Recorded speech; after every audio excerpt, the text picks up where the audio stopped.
Okay, I'm ready if you are. This is Kaylee Burton, Administrative Assistant. We have a quorum and we'll be exiting practice mode and going live. Anything you say will be recorded from this point forward. All right, this is Greg Scharf, Chair of the UAC. I'm calling the meeting to order. Recording in progress. Do you want to take the roll? Commissioner Croft? Present. Commissioner Phillips? Present. Commissioner Metz? Present. Chair Scharf? Present. Vice Chair Mater? Present.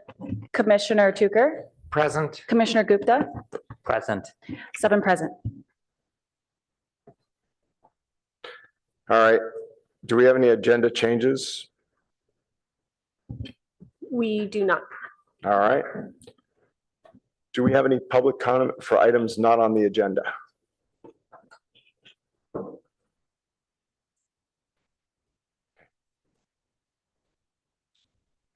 This is Kaylee Burton, Administrative Assistant. If anyone from the public would like to speak on an item not on the agenda, please raise your hand or dial *9 on your phone now.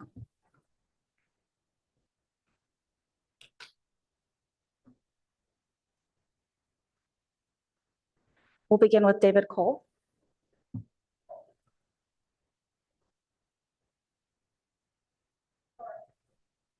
I'm sorry, Dave Warner.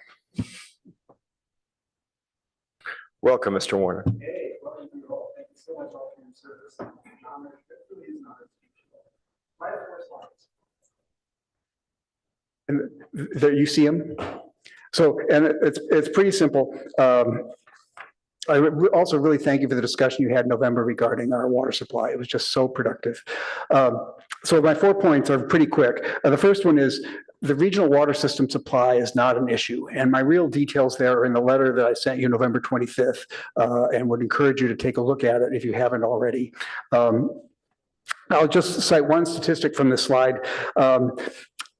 Drought duration is not a primary issue for us. And for example, the SFPUC has such robust water rights on the Tuolumne that even if the Tuolumne is flowing 35% below its average, we still have enough water to fully supply the region for a year. So that's a pretty strong set of water rights. So we don't really need to worry about longer or more severe water droughts. And I'd encourage you to read my letter if you want to go further on that. The second thing, though, is I will say cost of water is an issue, and that's why I sort of bring this up, because if we spend money on improving our reliability more, it's just going to cost us more. And there are many risks to cost on the horizon. I won't go through them here. And then I also have on the slide, I'm sorry, go to the next slide. Sorry. Somehow, oh yeah, that's good. That's good. I'm too far ahead. So the data, just the example of data is, climate change is not an issue. And again, the SFPUC's long-term vulnerability analysis goes into this in quite a bit of depth. Tree rings last 1,100 years, say there was never a drought anywhere close to what the design drought has. And I guess the last thing I'll say is even if you shorten the drought by a year, the design drought, we still have a return period of once over 1,000 years. And again, would encourage you to look at my letter for more of these points. And now we'll go to the next slide, where I said cost of water is an issue, and I've got a list of points of how we could reduce that. But the main point is I really do think we should be worrying about cost. And then the last thing is to take, last slide, is to take a quick look at table 4.6 from the One Water Plan, which I think is interesting because it said the constituents basically say their 35% of the weight is on reliability, which we don't think is an issue, but 30% of the weight is on environmental benefits and 20% of the weight is on unit cost. So it really says half of the weight is on cost and benefits, which is, I think, where we should spend our time. So that's my presentation. Again, thank you so much for your service. That's it. Thank you.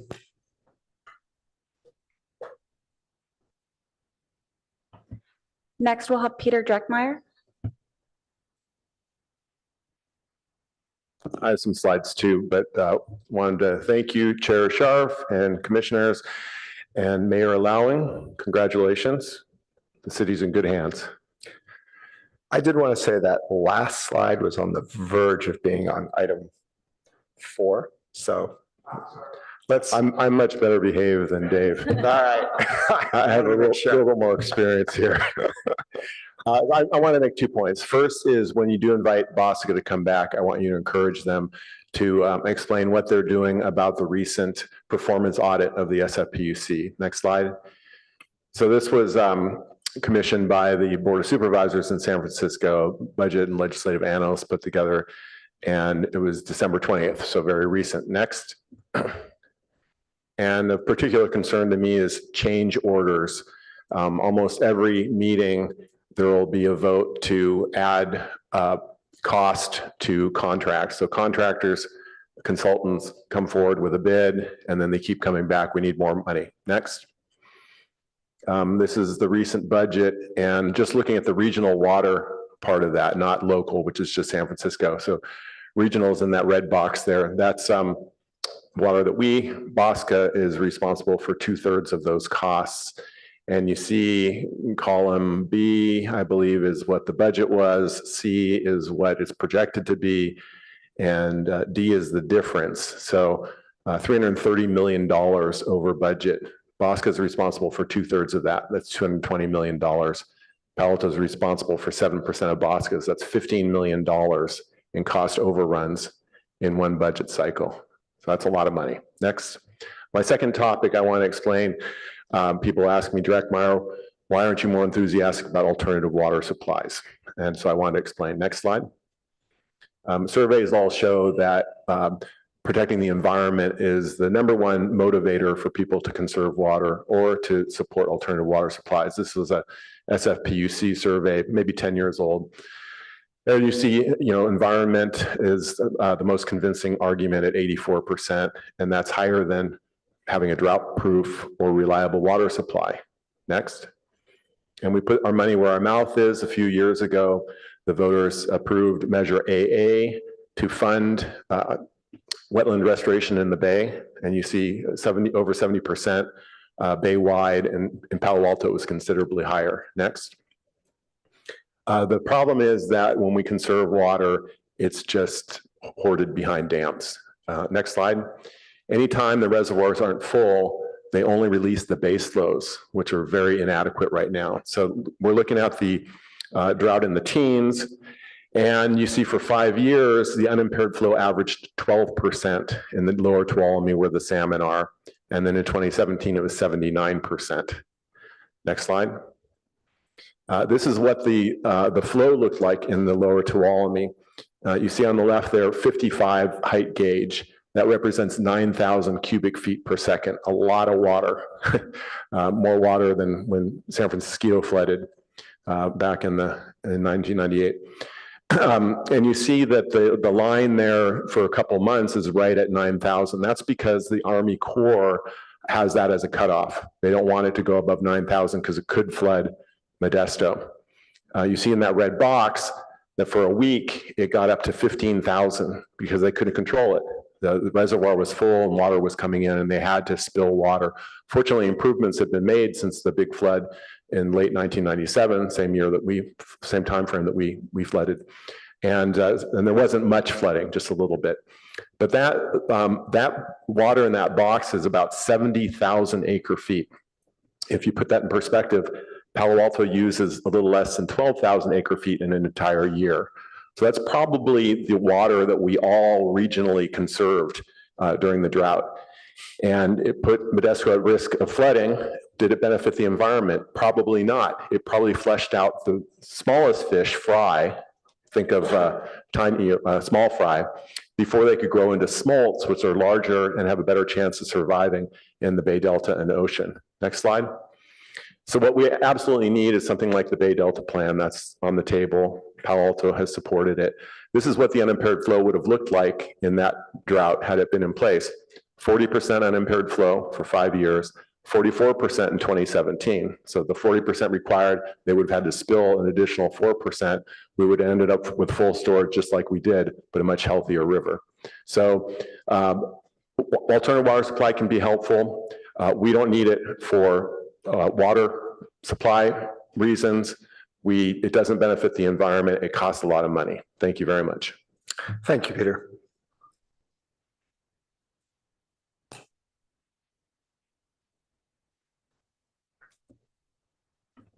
No further comments. All right, with that, we'll close public comment. Can I get a motion to approve the minutes? Chair Sharp, Yes. I do have a change to the minutes. Okay, The change would be on the first paragraph of packet page 9. The change will be to facilitate identification, high-density polyethylene mains were color-coded yellow for gas, black with a blue stripe for water, and black with a green stripe for wastewater. Gas laterals are yellow and blue, or gas laterals are yellow, and water and wastewater services and laterals are black. okay. Can we get a motion to approve with that change? I move to approve the minutes with that change. I second. Can we do a roll call vote? Commissioner Croft, Yes. Commissioner Phillips, Abstain. Commissioner Metz, Yes. Chair Sharp, Yes. Vice Chair Mater. Yes. Commissioner Tucker, Yes. Commissioner Gupta, Yes. motion carries 6-1. All right. And I think that brings us to the director's report. Good evening, Commissioners. Kylie Nozay, Assistant City Manager. Well, first of all, let me start with Happy New Year. Welcome to 2025, everybody. I'll start with a few citywide updates and then I'll turn it over to Alan, the Chief Operating Officer.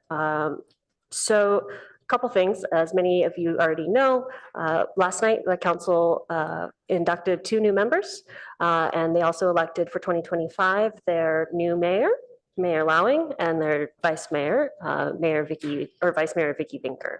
So I do expect in the coming month that assignments for boards, committees, and commissions will come out. And so we'll keep the commission apprised of who your representative is and any other additional changes that may impact you for 2025.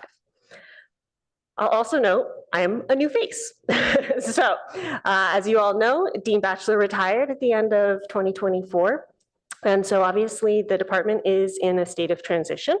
And so I'm here on behalf of the city manager's office, obviously to both assure the commission that there's continuity within the department and within the city organization, as well as share that between Alan and I right now, we'll oversee the department.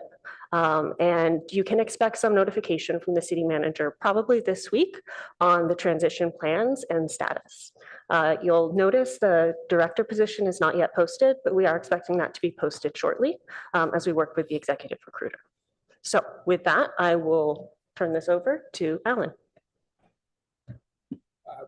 Quick question. Did you say which position is not yet posted? The utilities director, Dean Batchelor's position. Oh, I misunderstood from our recent update from the recruiter, the outside recruiter, that I thought the position was noted. Anyway, thank you. Clarified. So I'm going to give an update on some of the other activities in the department. There was a recent San Francisco Chronicle article on that was a popular Bay Area foods contain high levels of plastic chemicals, study finds. It was talking about one of our businesses in Palo Alto, Boba Guys, in terms of a high level of BPA found. As part of the article, they did mention there was a treated water sample that was taken. It attributed that to Palo Alto, but it did not entirely mention in the article that they were actually testing Aquatabs, which is a disinfectant you use when you go camping. And that was part of the constituents that were being modeled. The report, the staff looked at the report that was provided by Plastic Link, went through all the appendices. They actually did test Palo Alto tap water and didn't find any constituents of the 18 that were monitored. Frankly, Palo Alto tap water is used as a medium to put it in solution. So there was a resident who wanted some more information. We provided that information. And we actually noted that to the food reporter at the Chronicle, hoping they would make some clarification on that to avoid any confusion. So I just want to let the UAC be aware of that situation. I wanted to give you an update on our wildfire mitigation and undergrounding of the Foothills project. So that is continuing. We fully expect that to be done by the end of this fiscal year, probably the June timeframe. So that is undergrounding the overhead power lines in the wildfire urban interface. That's in the tier 2 area that we have in Palo Alto. So there is an audit going on right now in terms of looking at our emergency preparedness. There will be a report coming to council separately, just for your awareness, probably in the February 11th timeframe. So we want to let you know that there will be some findings with that. Staff is looking at that draft, providing some comments, and then we'll bring that report after it's finalized to the UAC for your information. And then I think on last is an update, just, with the recent rainfalls. As of December 1st, Hetch Hetchy was about 114% of the median for the water year, and the regional water system total storage operated by SFPUC was about 88% of maximum storage, and the water bank is full. So I just want to provide you that update in terms of our water supply. That's all I have. Thank you. Thank you. All right, that moves us on to new business. And I guess we're at purpose and duties of the Utility Advisory Commission.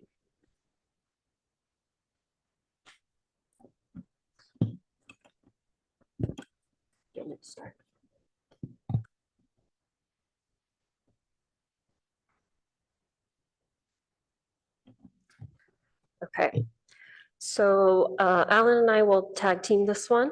I think in the advent of the changing guard, as well as just adjustments going on within the commission and the staff, we wanted to provide this forum to kind of just go over the organization, as well as the commission's role, and how that parlays into council actions and the actions before the commission. So next slide, please. So the UAC's purpose is governed by the city's municipal code.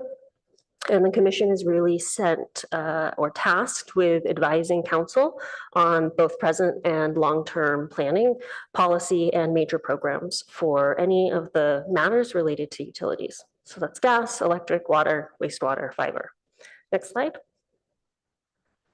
So what staff has tried to do in the next few slides is break down what that means, and then turn that into, in the gray boxes, tangible examples of what that means in terms of the items that the commission will see before itself. So in terms of long-range policy and planning matters, you'll see things that have to do with what's on your agenda tonight. Major projects, so the grid modernization, significant investment going on in our electric utility, things like the One Water Plan, as well as the fiber to the premise project. So those are those kind of large, long-range planning, multi-year, some of them more than a decade, probably, projects that are major investments for the city's businesses that the commission would be brought forward, get your feedback, advice, and then help that inform council's ultimate decisions. Next slide. The other one is on joint action. So obviously utilities works with a number of regional agencies and is also a body or a party to some of those. So things like NCPA, which plays a major role in our electric utility, as well as you saw in our former action items, we have a lot of work with other agencies like Valley Water, BOSCA, and the like. So you'll see agreements that we have with those partner agencies and master agreements come before this commission. Obviously, okay, going on to C and D, you've got conservation, energy efficient, environmental impacts, and that's where you'll see things like demand side management, the DSM programs, or Water Smart Home water reports coming forward to this body for your feedback. Next slide. And then I think this is the last one of purpose slides. Did I get that right? Yeah. Nope, second to last. So when we talk about consistency, we're also talking about plans, policies, and programs of the utilities when it comes to resiliency of the infrastructure as well as the finances of it. So we'll get into the finance a little bit on the next slide, but this one we're talking about wildfire, we're talking about tier 2, obviously in a drought situation. We're talking about major policy changes such as time of use rates. So those are the kinds of issues that would be brought forward for this body in terms of the policy direction, financial as well as programmatic, that these major areas, getting the commission's guidance to again help inform that council. Next slide. The last slide is about legislative things regarding the utility and obviously the financials. So utilities have major financial operations, both the commodity purchases as well as the operations and CapEx. So bringing forward the budgets, the schedules, the rates, any programs to assist residents or any of the ratepayers, frankly, for low income, affordable housing, and any of the new rate or packages for services such as fiber as that comes online. So those are the kind of high level, both purpose as outlined in the municipal code, but then how that tangibly turns into actions by this commission. Next slide. So who's supporting the commission? Who's doing all of the body of work? You'll see in the next few slides as I pass it over to our Chief Operating Officer. It's a large department. It's the city's largest department with over 200 employees in it. So this is a photo from August of this year. And obviously it's not all the employees, but those that are at one of the quarterly all hands meetings. So the next slide, I'll have Alan go through the department and kind of all the staff that go into supporting these operations. Yeah, so as the Assistant City Manager mentioned, the utilities is the largest department within the city with almost 270 employees. We have the largest amount of the capital projects, in combination with our work with Public Works on the treatment plant. So we have the largest bulk. This department has the largest bulk of all the capital projects and operating. So roughly, probably more than 2/3 of the budget is associated with the utilities. So it's a significant investment, significant infrastructure for the city. So this is just an overview of some of the staff that we have and the current vacancies. I won't go through all the detail on where specifically ones we're at. I will point out though that the electric side is really our focus in terms of some of our near-term vacancies and where we're actively recruiting right now. We have a very proactive program with our Human Resources Department where we have a liaison from the department that provides additional resources to Human Resources so we can really start to expedite and fast track the internal recruitments that we have. So I just want to give you a flavor of the positions that we have. I did want to also note, we did add additional positions last year. I believe it was 6 to 10 positions in the utility. So some of those vacancies we are still filling. And there is a normal vacancy rate that is unsurprising in the industry. So just as an overview. Next slide. So looking at our department as a whole, we just wanted to provide you kind of an overview of the staff. All the staff that were listed here are here today, with the exception of Darren Nemoto, and I'll tell you the reason why. So the utilities director is currently unfilled with Dean Batchelor's retirement. As the chief operating officer, we have basically going to be splitting the utility based on location. So the utilities director typically oversees a lot of the aspects associated with staff at City Hall. As a chief operating officer, I'll be working at the Municipal Operations Center and with our engineers at Elwell, which are frankly on the other side of 101, and they're in close proximity of each other. So if you look at this organizational chart, those are a lot of the differentials in terms of the staff. What I will go through on the next following slides is kind of in each of these titles, what are their scope and key activities of what they have, and provide an opportunity for the commission to do a deeper dive in terms of questions and answers to the staff on some of the overview of those duties and tying back to what your interests are as well. So just in the effort of time here, I won't go through the names of the staff here, but I will in the following slides. So obviously, utility director is the lead legally responsible official for the department, oversees the entire department as a whole. Human resources advocacy, obviously working with the UAC as the lead staff member there. And also, as the assistant city manager mentioned, we have a vested interest in Northern California Power Agency as a JPA, where a lot of our power scheduling is done, and we work with other of our sister utilities in Northern California. As a chief operating officer, given my background as an engineer for the last 30+ years, my background is solely in utilities and private and public. So I'm really gravitating toward the operations of the utility, where I've been for the last 20 years at a different agency, and then the capital projects associated with that. working on the regulatory, legislative advocacy issues, and then our emergency response. So Palo Alto belongs to California. It's an urban network where we have agreements with other utilities to provide services in cases of emergency. So that's statewide effort. So we would belong to that, and we're actively engaged.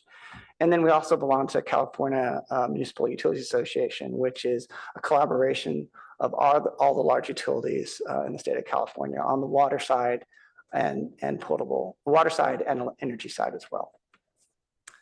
Next slide. So Dave Wan is our strategic business manager. He's actually been here for 20 years at the city of Palo Alto, 15 years in the utilities department.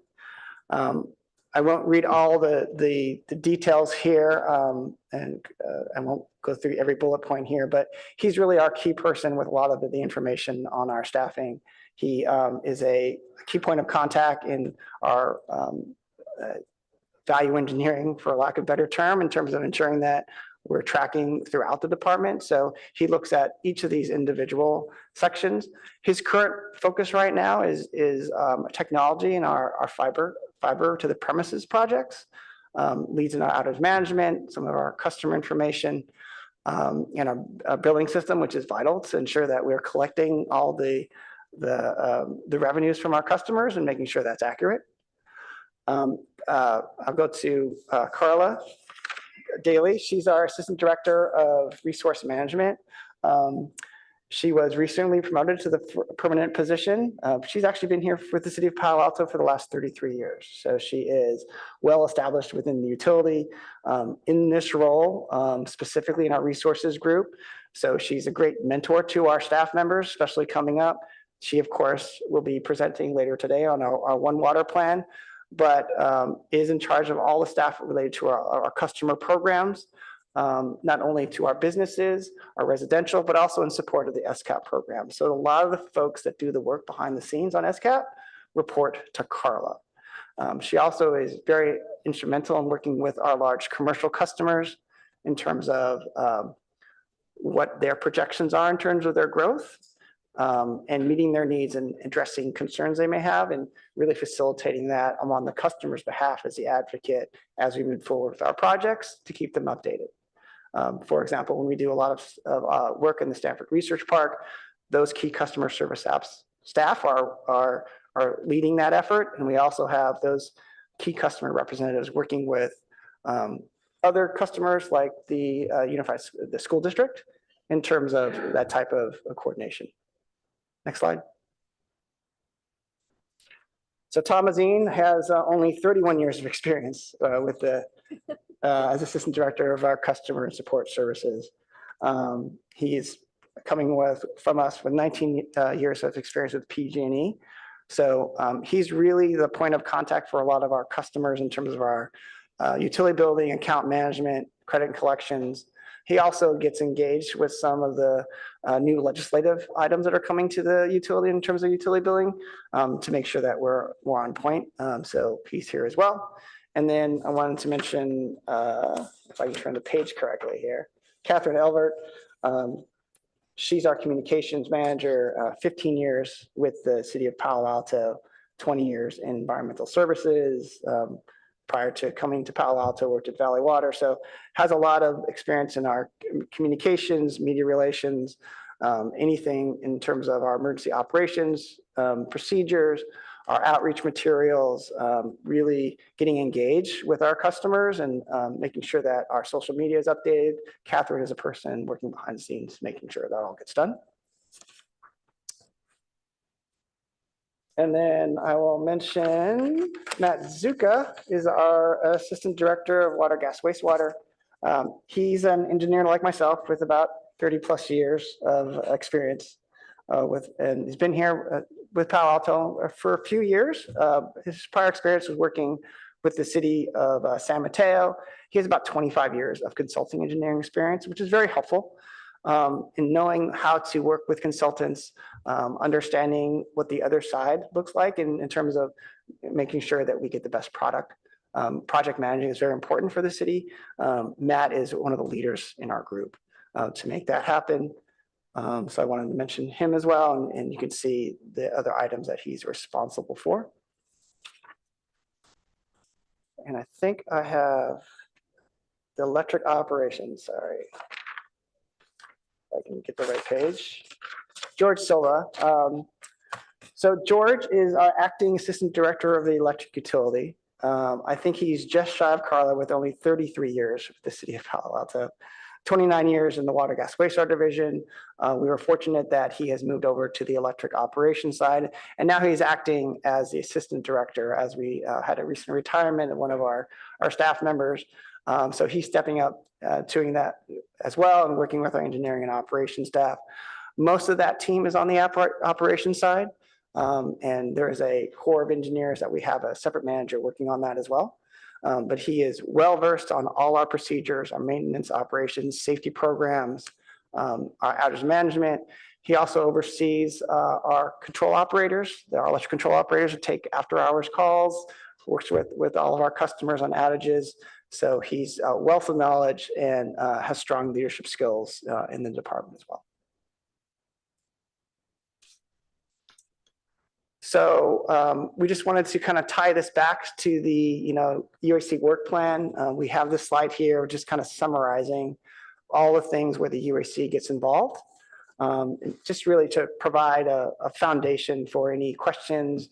As you have met some of the staff members before, we want to just do a deeper dive in terms of kind of the bench strength associated with the utility and open up to any questions or that staff can answer. Easy questions can come to Kylie and myself, and the harder ones we'll put to staff.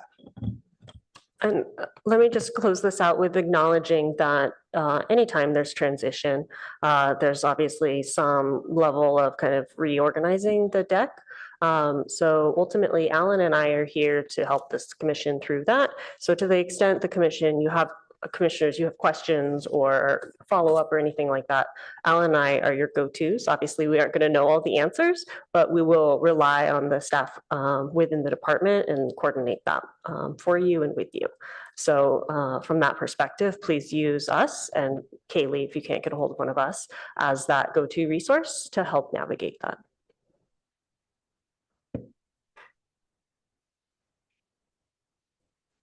Go ahead. Hi, thank you. As one of the new commissioners, this is I find this helpful, but I am curious. Maybe this is for the chair as much as for you, but how did this topic even come on the agenda? It's very basic and important, but foundational. It's new. I mean, how did it come on the agenda? So I was actually just about to comment on that myself. I'd like a little context. Thank you for asking that question. This topic did come at my request for several reasons.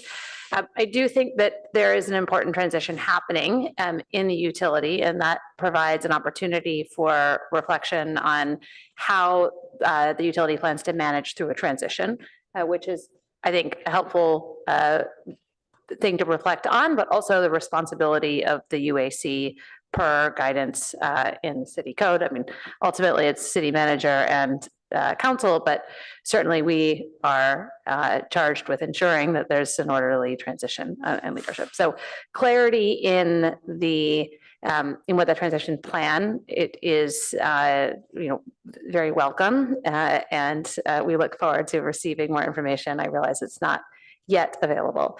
I think the other opportunity that we have at the start of the new year and during this transition is to reflect as a UAC on where our opportunity to make impact and contribute to UAC or to the utilities management, lies.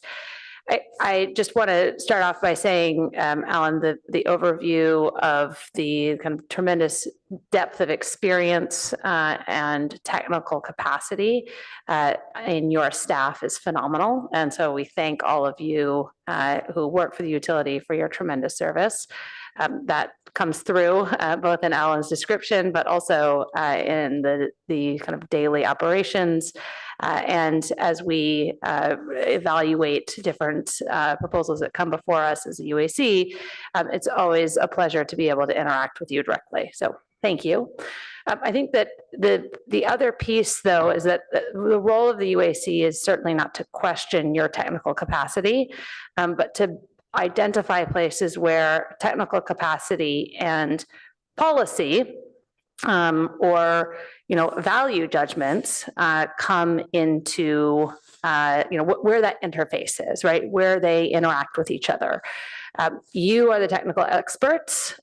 We are a appointed commission here to bring citizens' voices and help interface between the community and the utilities operations. And so the real challenge, I think, in the next year and the next phase of the utilities management is to make good use of us as a UAC and for the UAC to contribute in a place that's appropriate, right? Which is, though we may have technical expertise that we can bring to bear and certainly are interested in contributing, the primary role here is for us to be representatives of the community and understand where that value judgment interfaces with that technical expertise. So Greg and I had a discussion at the end of December about how we identify items that come to the agenda and whether what was being brought to the UAC from an agenda perspective was actually the kind of content that the UAC could most productively contribute to. I'm not sure that this presentation quite touched on that particularly, but I do think it's helpful generally for the UAC to understand who does what in the department. And so we can ask more appropriate questions offline even, but also for us kind of collectively as a community that are trying to help manage and support this utility to also request of staff that we are really thoughtful about what comes before the UAC in terms of prioritizing both questions that you clearly want input from us on. Informational updates are fine, and we may ask you to provide those in packet form only, but not necessarily present on them, really trying to focus on questions that you would like discussion around in the meetings going forward, at least for this calendar year. And also, I think that there's a certain sense of needing to make sure that there's follow through after the meetings on items where we have provided input to have really clear set of action items and deliverables from that so that the UAC's time feels like it is being well spent. So, Commissioner Tucker, I hope that provides maybe a little bit of a wordy explanation. It surprised me. It was not on our origin. I think it's a great topic. It just wasn't on the calendar in December. I do want to, again, I'm still figuring out trying to learn how things work here. But when we say transition, it struck me that in last month's meeting where we talked about time of use, we heard a presentation from a director or lead person, Micah. That person's gone. The person whom you referred to, Alan, as electric lead, Tom Marshall, is someone this commission has heard from so many times. He's the go-to person in local media on many of the projects, most important projects facing us, grid mod, AMI, and so forth, as I understand it. And I just want to note that correct me if I'm wrong, but this commission was not, I didn't know about his departure until just a couple of weeks ago informally. And so when someone in a position like that is suddenly gone, while also the director of the general manager, the CEO of the organization is leaving, this is a lot of transition. And so I note that. Sure, and I can take some of that. So ultimately, for those that have been around local government for a while, December is a common transition period. And so oftentimes you'll see significant turnover just from retirement as people make personal decisions. So these are not the only individuals that left the organization during the month of December. If you were to actually look across the organization, there are a number of retirements that happen and did happen, frankly, in the month of December. I'm sorry to interrupt you, but we're talking about the director of electric. We're talking about Tom Marshall, not all of the individuals. And it seems like a very high visibility person to learn of his departure, not in this meeting. Sure, and I think if the UAC would like just more information on the internal operations, meaning staffing alignments and adjustments, that's something we can look at. But as we talked about in the purpose of the UAC, getting into departmental operations is not part of the UAC's purview. You And know, so, I think that's a really good point, and I didn't think you guys emphasized that. That was going to be one of the points I made when you went through. If you remember the 2.23050 purpose and duties, there's all this stuff we do, and then there's this little part at the end that says excluding daily operations. And what I was going to ask you to do is to basically explain staff's perspective on what constitutes, where's that line in staff's mind? Because it's obviously a little bit of a gray area. I mean, obviously, I think also it would have been nice if you said Tom Marshall's retiring, but I can understand a lot of reasons why Tom may not have announced it. It may have been a late breaking thing, or, I don't know. I mean, we just don't know. I'm just saying there could be a bunch of reasons. So I don't know if you want to just address what you guys view as daily operations and what you view as not daily operations. sure, I can take a start and Alan, help me round out, maybe. So oftentimes daily operations are going to be everything from hiring personnel, firing individuals, obviously kind of assignments in and amongst those individuals, as well as where staff are assigned. So anything that has to do with kind of who's on first, so to speak, is something that would be part of those daily operations. Things like what tools we use, things like how we manage schedules, or the things like RFP processes and the procurement of things. Now, obviously, when we talk about new programs or policies or changes, or even programs that are perhaps not going well, and we want to talk about improvements or new advancements or problems that we don't have solutions to. Those are all the kinds of things that we would be bringing forward to the commission to get your feedback and your perspective. That ultimately, as we talked about, this is an advisory body to the council, get your perspective on those policies, programs, rates, structures, and feed that to both our committees. So typically things that go to the UAC are going to go to the finance committee.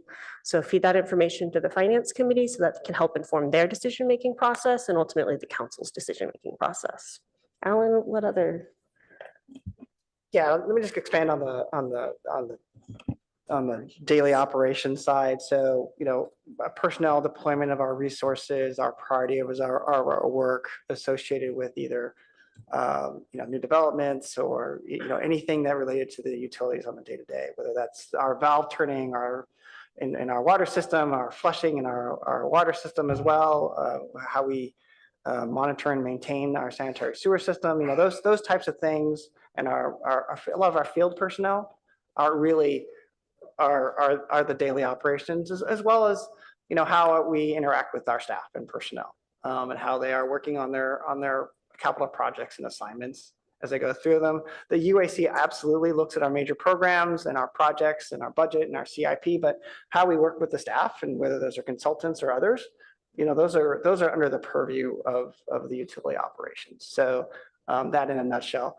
I'm a little reticent to talk about individuals' own retirement. I think that's it's kind of their choice, and I just wanted to bring forth the position and the vacancy. So that was not trying to obfuscate anything. It was just more just try to keep that as a personal choice for that employee, but also provide what staff is here that has been doing that work and us moving forward, irregardless of employees retiring. I will not diminish the roles and the impact that those two individuals that you mentioned have been to this utility, but we have staff that are stepping up and filling those gaps to meet those needs and our objectives to our residents, customers.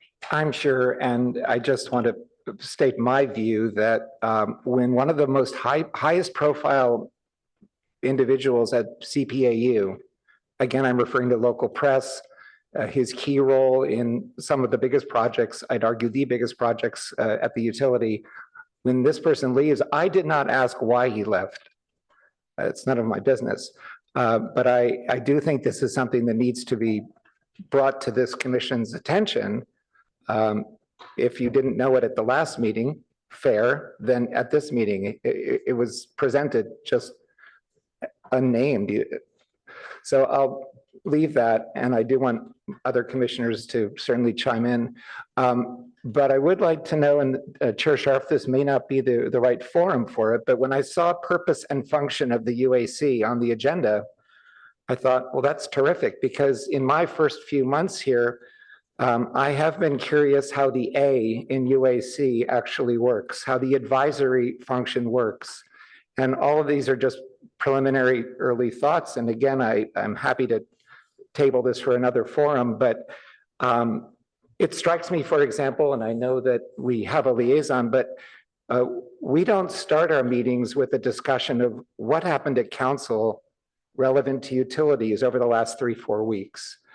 And we don't finish our meetings with a discussion about what's on board at council in the next 3 or 4 weeks. These are written down, of course, in the rolling calendar, but it strikes me in my first few months here that the advisory commission that I think of as a bit of a proxy for council, we seem to exist in parallel or in separate planes. And so I'll just take my answer off the air and perhaps at another time, unless this is an agenda item to discuss what the A in UAC is for. I would suggest we agendize that. Thank you for the context, because when I saw this come up on the agenda, I saw the package come up. I really went through it like 3 or 4 times, like, what are they trying to tell us? Yeah. If I got this presentation in my box and said, you have to go through this, and my previous employers, I'd say there's something going on. They're reading my job description to me.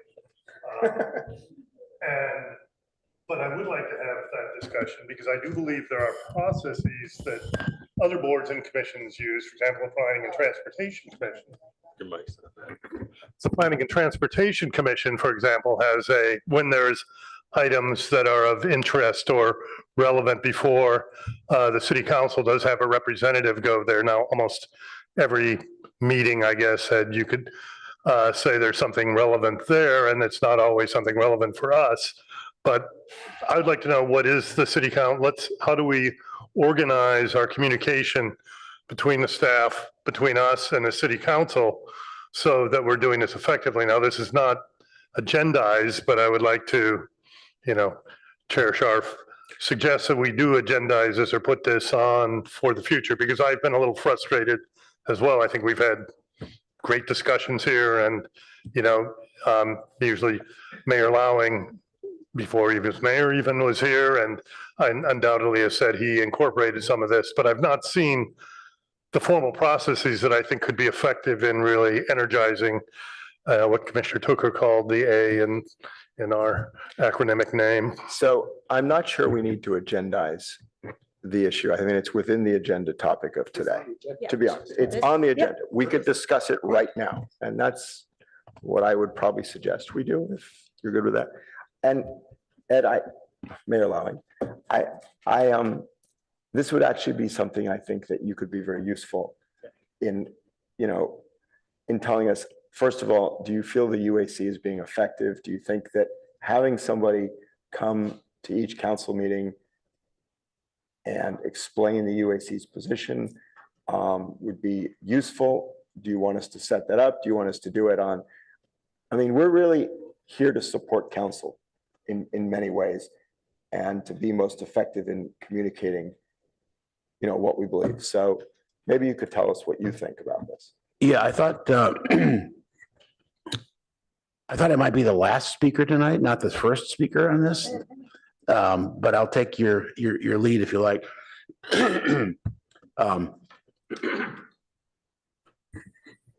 Let me just pick up on what Chris started with there.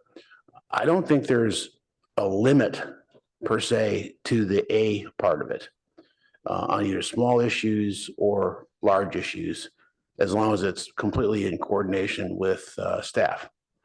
And that starts, I guess, with your agenda setting, but I don't think anything is off the agenda other than what you all just discussed, which is internal operations. That, by the way, is no different, as you know, between what how council interacts with staff. We can do all kinds of stuff, a lot of authority, but operations is operations, and that's the city manager's job and the departments. And we can suggest that we see a problem in a particular area, but we're not reading employees' reviews or things like that. So that's very consistent at the council level. Commissioner Phillips is correct. Each commission deals with it a little bit differently. At PTC, where I spent 6 years before getting on council. First of all, we met 2 times a month instead of 1, so that was a little bit better in terms of recent communications. But the assistant director, who was the liaison, gave a recap of items that happened at council that were specifically PTC oriented, of course, of which there are usually a lot, because there's, building and transportation and so on. So that was part of the assistant director's report each time. The liaison aspect is selective based on the type of issue that's in front of the council on a given evening, if it's a big enough deal or if it's just a routine deal. But there is a beginning of the year, a liaison set up for every month. One commissioner is assigned every month to be liaison, and then it becomes somewhat optional, depending on council's request as well as the chair's request as to whether they physically go there and or are on Zoom. But that can also, frankly, be pushed by the commissioner. They can say, I want to appear because this is complicated, or it was controversial, or something like that, and which I have always strongly supported. With respect to agenda setting, that's also different, but in general, the commissions have a shared responsibility, chair and staff, to come up with the agenda, and at least for discussion purposes, nothing is off the agenda. But it varies again by commission. For example, on the Parks Commission, where I served, it was 85% joint, where the chair was constantly interacting with the director on what the agenda would be. On planning, it was the reverse, because there's so much that has to come before planning by law and by direction from council, and we probably only influenced 20% of new agenda items, maybe at most. So there's variations there based on that. But again, I just want to point out that if there are things that you want to initiate that aren't coming from automatically from staff, small or big, that is in your purview, because you need to be alerting council to things that are issues. As the conversation was going forward, I tried to come up with a couple of hypotheticals. So if you're saying, we know that there's 500 million budgeted for a grid mod, our calculations are that's way low. We need 750, and we'll figure out a way to cut back in some other area. And that can be as radical as saying, you know, that project that council spent years on called fiber, maybe that needs to be shut down. So I don't think there's any limit to the extent that you could come up with an eventual recommendation, a gentle one or a radical one, as long as it's well thought out, as well as it's documented, and as long as you have a way forward that makes reasonable sense. I'm happy to elaborate, but I also don't want to talk too much. so. Can I ask a question? Sure. Just following up to that. So, we do see the parallel calendar, like what we're going to see and what council's going to see relative to utilities. So I guess a question for council is, do you do the same thing? You see what UAC is going to see and you ask that UAC see something that you might be seeking additional input on from us? Does that happen in the council Well, process? As I think I've stated here, and I have on council, there are a couple of things that came to council too early. That a couple of those were scheduling problems, just calendar wise that we had to get through. But certain things you should definitely be seeing before we see it, because the deliberation here, the expertise that's sitting here at this dais is just, I think it's just essential for the decisions we take there and at the finance committee where I've also been this year. And I'm not sure there's any commission that really presents too often to the finance committee, but a lot of your issues come there because they're obviously big ticket items that we have to be addressing, and they're big strategic items.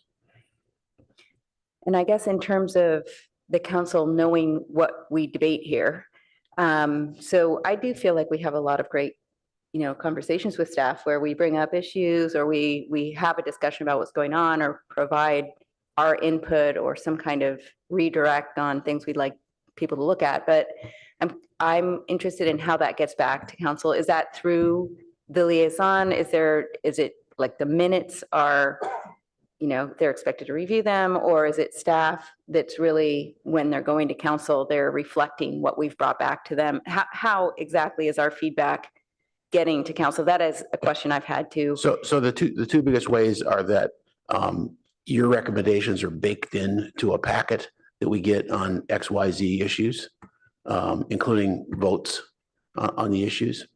I mean, that's the major way, I would say. And in making the presentation, for example, Director Batchelor would cover that. He was always very attentive about doing that. Great. Yeah, I guess we have had probably a very small number of discussions where we kind of got into depth on something and maybe recommended something different, and then council did not come back with our recommendation. They came with something different, and that would have been helpful to, I think we did ask Director Batchelor to kind of walk through like what happened, and I don't recall if we had a why. I think it was on the gas, reserve insurance thing that comes to mind. Where it would kind of be interesting to come full circle and understand like where our advice kind of didn't hit, and maybe have somebody there for anything big like that where we would want to have a play-by-play here. Well, that is an item where the liaison can/should come back and say, this is what happened and this is why.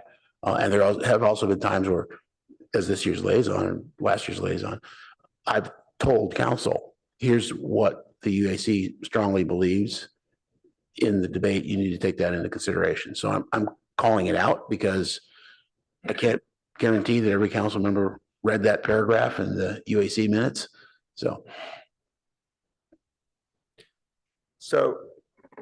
But I think that would be an example of a case where, would it have been useful to have somebody from the UAC at the council meeting? To I answer can't questions or answer to that speak? unless you tell me the case. Oh, it was the gas. Oh. Well, I mean, that was complicated, but I mean, I think Dean was up to speed on it. So I don't think we didn't get the information, but there was certainly no intent to exclude anybody. So that could have been one where you told the director, I think we should have the chair or a representative here speak to council during that subject matter, which is perfectly acceptable, because if you think it adds and the director doesn't have a violent reaction otherwise, then it adds because that's your job. I guess I'm more asking you for the council, would it be useful, or is it, that's a case where there was quite a bit of debate and discussion. And I would say a certain degree of different opinions that came together after a fairly complicated discussion.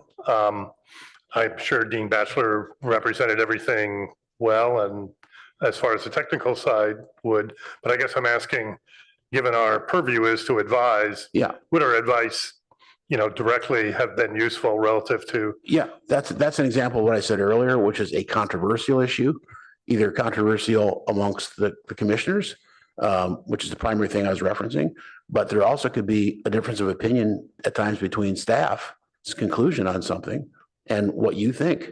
And, council should hear that. That's happened frequently at PTC, where staff has come through and said, this is where we're going. And at PTC, we said, fine, we're voting this way, 6-1. And the council said, we will report, the staff said, we will report that. And we will report why we support our approach, which I think is excellent, because then the council members get complete point of view. And it's in one packet, so they don't have to go chasing in the minutes. So Kylie, I actually have always been under the impression, and I haven't actually checked, so it may be on me, but I'm always under the impression that you guys summarize what we say in the staff report and say that UAC says this. And you actually do that for the finance committee as well. You say the UAC came to this conclusion. I mean, it may be a short paragraph or it may be, you always tell them. That's right. That's the impression. Thank you, Mayor. Yes, thank you, Chair. Yes, staff, anytime an item is brought before a board, a committee, or a commission, staff will always include some sort of summary of what has actually occurred, as well as links to any additional information, whether it be minutes, videos, or other information that might be helpful to the council or committee that's reviewing that. If there's dissent or an alternative, there are times when the UAC is recommended an alternative approach to what staff has done. And what staff will do is then say, okay, let's take the gas hedging item. Okay, here's what was recommended. Here's an alternative approach. What staff did was then take both of those approaches and bring it to the finance committee to say, hey, committee, here's multiple ways that this could be tackled. Here's what the UAC Commission recommended. This was the vote. Here's what the conversation was about, pros and cons, and then the committee can have an informed discussion where they then are making a recommendation based on UAC's dialogue, staff's dialogue, to the full council. And so usually what happens is it'll build. To everyone's point, if the commission wishes to have a representative to be able to represent, I think what the mayor said is absolutely on point. It's really ultimately up to the commission on whether or not you feel that's necessary, but staff will take the responsibility of always transmitting any information in totality to the next governing body. So I wanted to bring this discussion back to the practical of what comes out. It's not, this is us internally deciding what we're going to do. This is not an action item, but that doesn't matter. It's a discussion. We can decide what we're going to do during this process. So I guess the question is, what I'm gathering is a number of you feel we are not being effective enough and we are not getting enough feedback of what happens afterwards. So I guess I want a straw vote of how many of you are willing to attend finance committee meeting. That's the first lever. If you go to the finance committee, it's a smaller group. You talk to the finance committee, you tell them what we think, and hopefully you sway them there. If that happens and the finance committee and the UAC recommend something, especially if it's against staff recommendation and you both get it, you are more likely to get council to agree to that. Feel free to jump in if you disagree with anything I say. So that's actually the place you're probably going to be the most effective, is if we're looking at the same thing that the finance committee is. Because if the finance committee recommends something, it is rare for the rest of the council to overturn it. I mean, it happens, right? But it's rare. I guess you don't think it's as rare. Maybe things have changed. It was rare when I was there. So that's the first thing. The second thing is we could then after going to finance committee, we could go to council, or we could just make it a practice that we go to the finance committee as people think is needed on an item. And we could make it a practice to then go to council after the finance committee if that person thinks it's necessary. Now, the person that should go needs to speak for the UAC. I want to emphasize that. So you may have a different opinion. You don't give your opinion, you give the UAC's opinion. Now, if there's a big split in the UAC, which is not that often, I have seen people go, here is the majority report and here's the minority report and why that is. And we advise council on both. That's totally fine too. I would never oppose any one of you if you said to me, Greg, I feel really strongly this is the minority. I want to say that. Now, if you were the one person on this committee that said that, you would then need to tell council. I was the lone person who disagreed, and you can't say the UAC thinks that because it doesn't. Right. So all of that is. I think there needs to be clarity on whether you're speaking for the council or yourself. And that's what The I'm trying to committee get or to. yourself. You can always say, I'm speaking entirely You for always can. myself, or I'm speaking for the committee. I want to clarify what the committee. But I mean, if three of us here and it was a 4-3 vote, then I think it's a minority view. But I think that's something that council should definitely hear, because it would probably be some controversial issue where there's two different views on it. So I guess the question is how many of you are willing to go speak to finance committee on an item and make that commitment? I mean, Could I recommend we do this as part of our concluding review of the upcoming calendar, where we look at what's Sure. on the docket? we could do that. And that's part of, as we wrap up our closing comments in the 12-month rolling calendar portion of our meeting, that we decide whether or not there's something that's going to come that warrants representation. No, I think that's good. I just wanted to get a sense if there's people who aren't willing to do it, because we obviously would need to share the burden. It can't fall on one person to go to, the meetings every time, unless there's someone who's like, I'm gung ho, I want to do this every time. I would say that I would be willing to go. However, I do agree. I don't think every topic we discuss needs to go, or everything that we vote on that subsequently goes to finance needs to be represented by us. So it would just be in situations where we have an opinion, or it was a long drawn out discussion where we came to some conclusion that's not obvious, that we felt we wanted to, explain our position. I think that's what I would support. And I think it's a good idea to do kind of a wrap at the end of the meeting and be like, do we need to follow up and represent ourselves somewhere? I agree. So I think at the end of the meeting, we should have that discussion on items about whether or not this is an item that is worthy of that, and that we all then make that choice. And then we can tell council, we thought it was worthy enough that we sent someone. And that also is more important. Do we have access to the finance committee calendar? I think it's on the rolling calendar, isn't it, when it goes Is to finance, or no? I haven't seen it. No, maybe it's not. It may not be, but I think in general, that's something obviously we can, Can that, yeah, of course, support. When things come to the UAC, we may not know the official finance committee date as we're figuring out the committee agendas, but that's not an insurmountable task for us to coordinate. If the commission identified someone, or even the commission identified we would like someone, we can always coordinate, this is the date, and then we are allowed outside of Brown Act rules to schedule or have a conversation about schedule. So that's fine. Thank you. Can I ask, we agendized this so that we could have an open discussion about how these meetings were run and how we put the A in UAC. Are there any other thoughts that commissioners have about the meetings themselves, both what comes before us in terms of content, as well as follow through after the fact? Yeah, I'd like to go back to the points that were raised by Commissioner Tusher and Phillips, which what I heard was Tucker, okay, well, apparently for me. But I thought it was a very important thought, discussing here what council just did and what they'll be addressing in the near future, and how do we, to Chair, to your point, how do we operationalize that? And it could be as simple as a few minutes from the city council liaison or from the director, saying, hey, here, in the last few weeks, here's, or actually we meet once a month, so the last 4 weeks, this is what city council did that's relevant to CPAU. So Kylie, do you think it'd be easier to have a separate agenda item where someone just, or will you put it in the director's report? I think it's probably best place if, obviously, we can accommodate the commission as desired. I do think having it in the director's report, especially because this meeting's going to be on a Wednesday and packets are obviously released in advance, it's probably best for us to just, as part of the director report, kind of say. That's what I was going to suggest, but I'm sorry, I didn't understand the question. Put what in the director's report? so to make sure that any follow-up on this is in the director's report and that we would expect it to be there.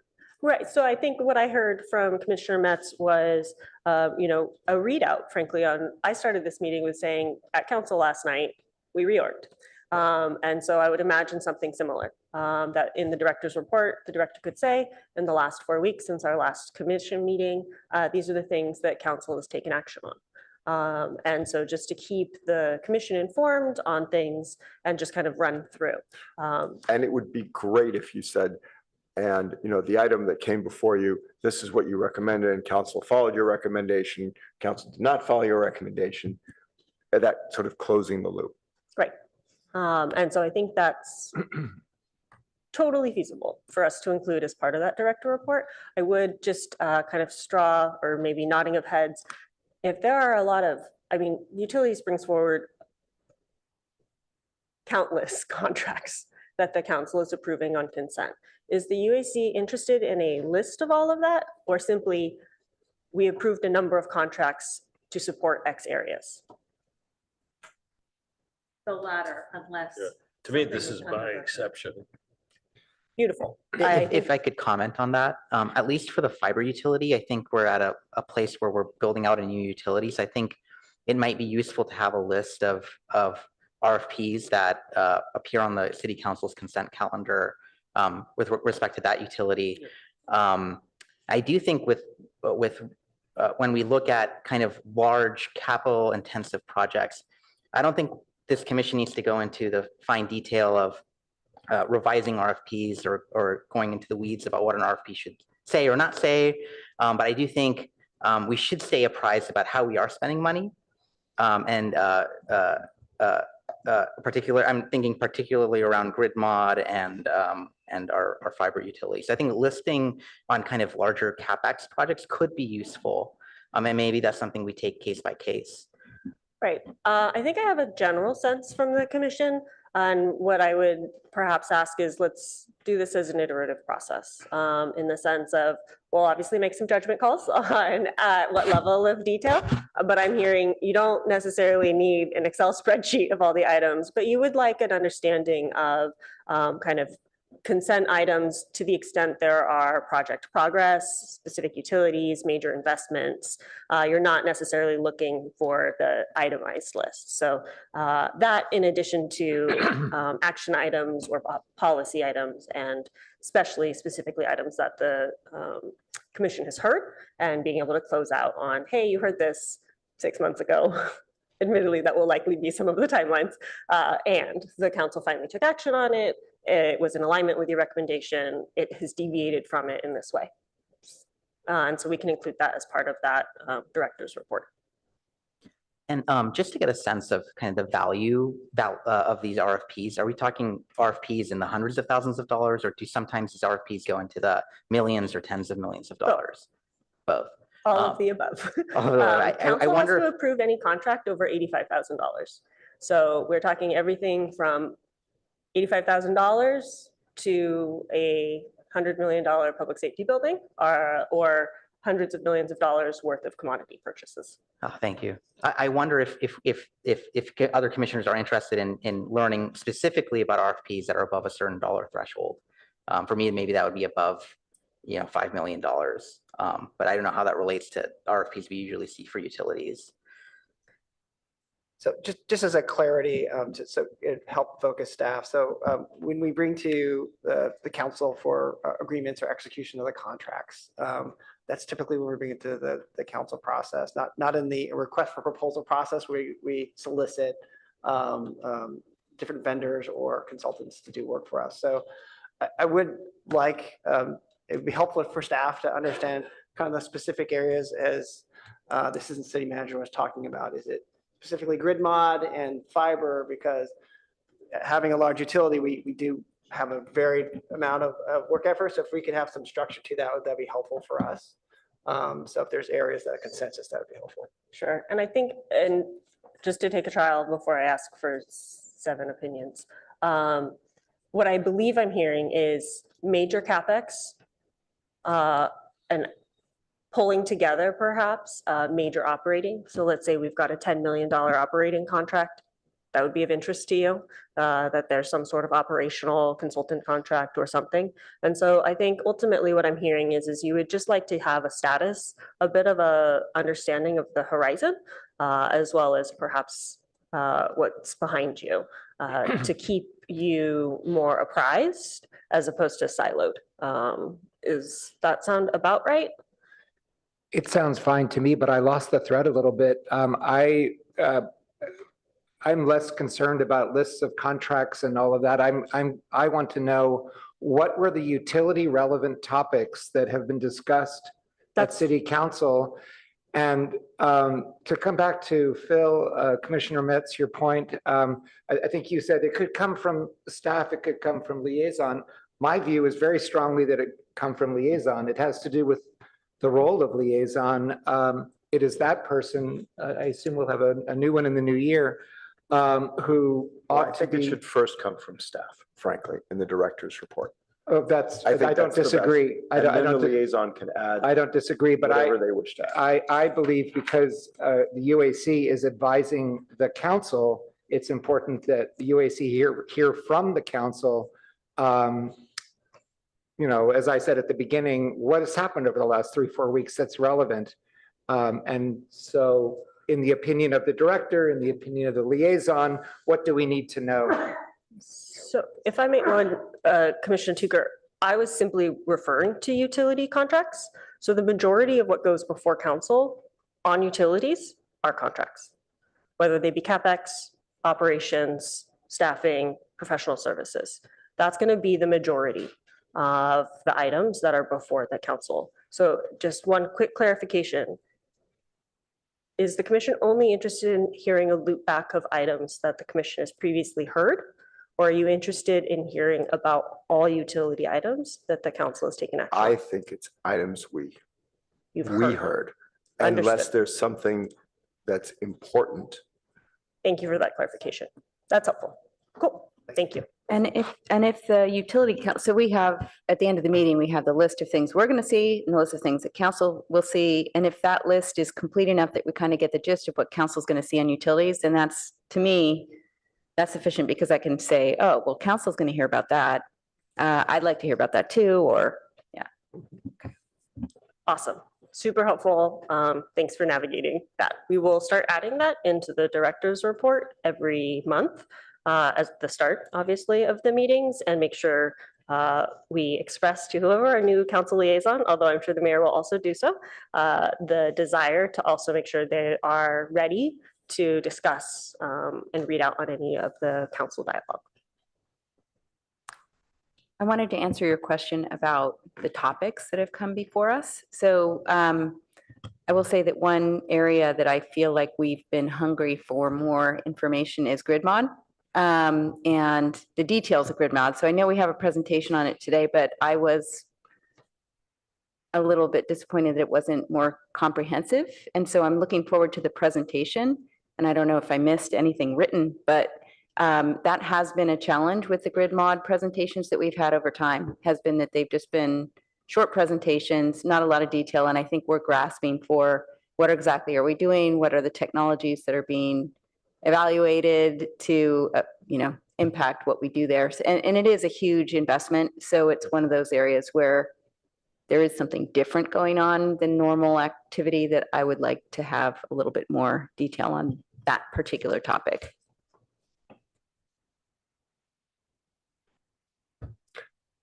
All right, anything else? Or? I guess the one final thing I want to circle back to is the conversation that we've had about how the recommendations that the UAC makes or the questions that the UAC poses back to staff get responded to. I think that one of the challenges that I raised in the pre-meeting is simply that, you know, we might hear about One Water in June and then hear about it again in January. And and I'm not picking on One Water, but, you know, I think that because there's often a very lengthy, there's many meetings between topics, there's often very little continuity between or follow through from meeting to meeting. And it would be incredibly helpful if at the end of the presentations or in some sort of follow-up, it's clear what the staff member, you know, what outstanding questions exist and will need to be followed up on in the next set of presentations. So if it's grid mod, you know, last time we talked about grid mod, these 3 items were really top of mind for UAC commissioners. You know, we're coming with a specific discussion on those 3 items so that there's a narrative thread between meetings and we can make forward progress instead of spinning in place. I want to strongly second that, this idea of narrative thread. It was just as new guy on it, it struck me month after month, big topic after big topic. We'd go so deep, so many issues would come up. Naturally, there were things that were not in the presentation, and yet it wasn't part of the structured agendized protocol at the next meeting, the way it is for Dean Batchelor to have presented, you know, his director's report, exactly what we just heard. This was the big top. There aren't that many. There was 1 or 2 big topics last month. What were the open issues and what's the update? Thank you. And then I think the final piece is just, you know, we all read the packets in tremendous detail. We can keep the presentations very short. We want to be presented with an opportunity for discussion. What are the questions where our input is going to be most valuable? And how do we help staff and help the utility function effectively, especially around these questions where it's not just a technical question? And just combining the last 2 points, I liked how there was follow-up in our One Water presentation that will be today, and providing some of that narrative context we're seeking.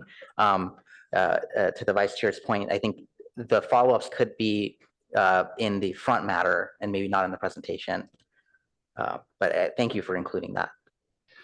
And we appreciate the vice chair and the chair, you know, providing that feedback. We want to make sure that staff is being effective, being concise, but providing the level of detail for those deeper dives. So to the extent that we can obtain that feedback through our presentations, then we can provide what that looks like. And we can talk a little more when we have the item on grid mod, but you know, we'll have to get more of that feedback, and we can also guide in when some of these activities are coming back. So I think there's an expansion we can do on the 12-month calendar, look that looks back, looks at activities, and then kind of define some of these action items that from the last one that we will address, just to make sure we have it correctly. And then when it brings it back to the UAC, we know it's covered. So I think there's some really good opportunities here. So appreciate the feedback. Thank you. And Chair, one thing I'll just note for the commission is when you talk about work plans, the organization, the city organization has become a lot more organized, frankly, around that. So commissions on an annual basis are to prepare a work plan, and then that work plan is actually brought to council for their blessing. So when we talk about how things are added or kind of taken away or what that looks like, ultimately that annual process is really the time to bring forward the recommendation from the commission of what is on that work plan. Because not just like at council, and the mayor can identify this, no single voice is going to necessarily kind of dictate any more than an hour of staff's time, so to speak. We talk about it as the hour rule. And so we have those processes of the work plan so that we can make sure that we are aligning resources across the organization to support the goals ultimately of the commissions, the committees, and all ultimately in alignment with council. So, I think paying particular attention to what that work plan looks like, we'll go through that process shortly, actually. So sometime in the next few months will be important because that ultimately is council's blessing of what the work that they want the commission's advisory, the A aspect on.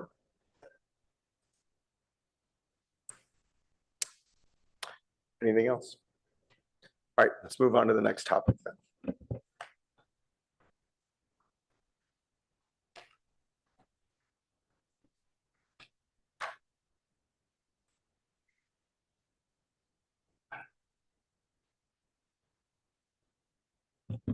So a couple things. Kaylee, was there public comment on the study session? If any member of the public would like to speak on item number 2, please raise your hand or dial *9 on your phone now. No hands raised. Okay. Then I believe we're on to item number 3. If any member of the public would like to speak on item number 3, please raise your hand or press *9 on your phone now. We have one hand raised. David Cole, you may speak. Hello, Commissioners. Thank you for this opportunity to speak with you this evening. I'm hoping that you had received my email regarding the grid modification program or modernization. As I stated, I think there's a great opportunity with the whole home electrification program, pilot program, to explore technologies that could greatly reduce the cost of your grid modernization. And as I look at the previous presentations, as been noted by commissioners already, they are a little terse and they haven't explored anything other than a pretty brute force approach to modernizing our grid. There's a lot of technology out there that could be quite helpful and could substantially reduce cost. I made the case that perhaps greater technology could be used to reduce the cost for undergrounded services, but in fact, that could be applied to the entire grid modification program and to help reduce costs. You're running a pilot right now already, and there should have been some of those technologies explored. And in general, I think utilities could benefit from the greater exploration of new technologies. It has taken utilities a long time to come up to speed with smart meters and other technology that other utilities have had for quite a while. So I'm hoping that with this very large, very expensive, and in the case of undergrounding, very disruptive project, that we can look at new technologies to help us along. Congratulations to Mayor Lowing, and quoting him from last night, I think he said he wanted to double the staff and double the budget and $1 million and get all these projects done. I said he's never have that. So we need to work smarter, and new technology can help us with that. So I'm hoping you take a look at it. Thank you very much. Thank you. May we ask a question of the speaker or not? No. So the next item is item 3. I want to introduce Mohammed Fatah. He's our electric engineering manager. He's going to be providing an update to our GridMat project in terms of our updates on the pilot, our phase 1, and the overall system schedule. And we'll be able to answer any questions you have. So he's also joined by George Silva. He's our acting engineering and operations manager. Thanks.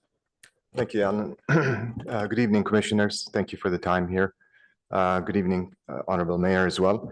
I've been tasked with giving you a snapshot of our efforts with the grid mod.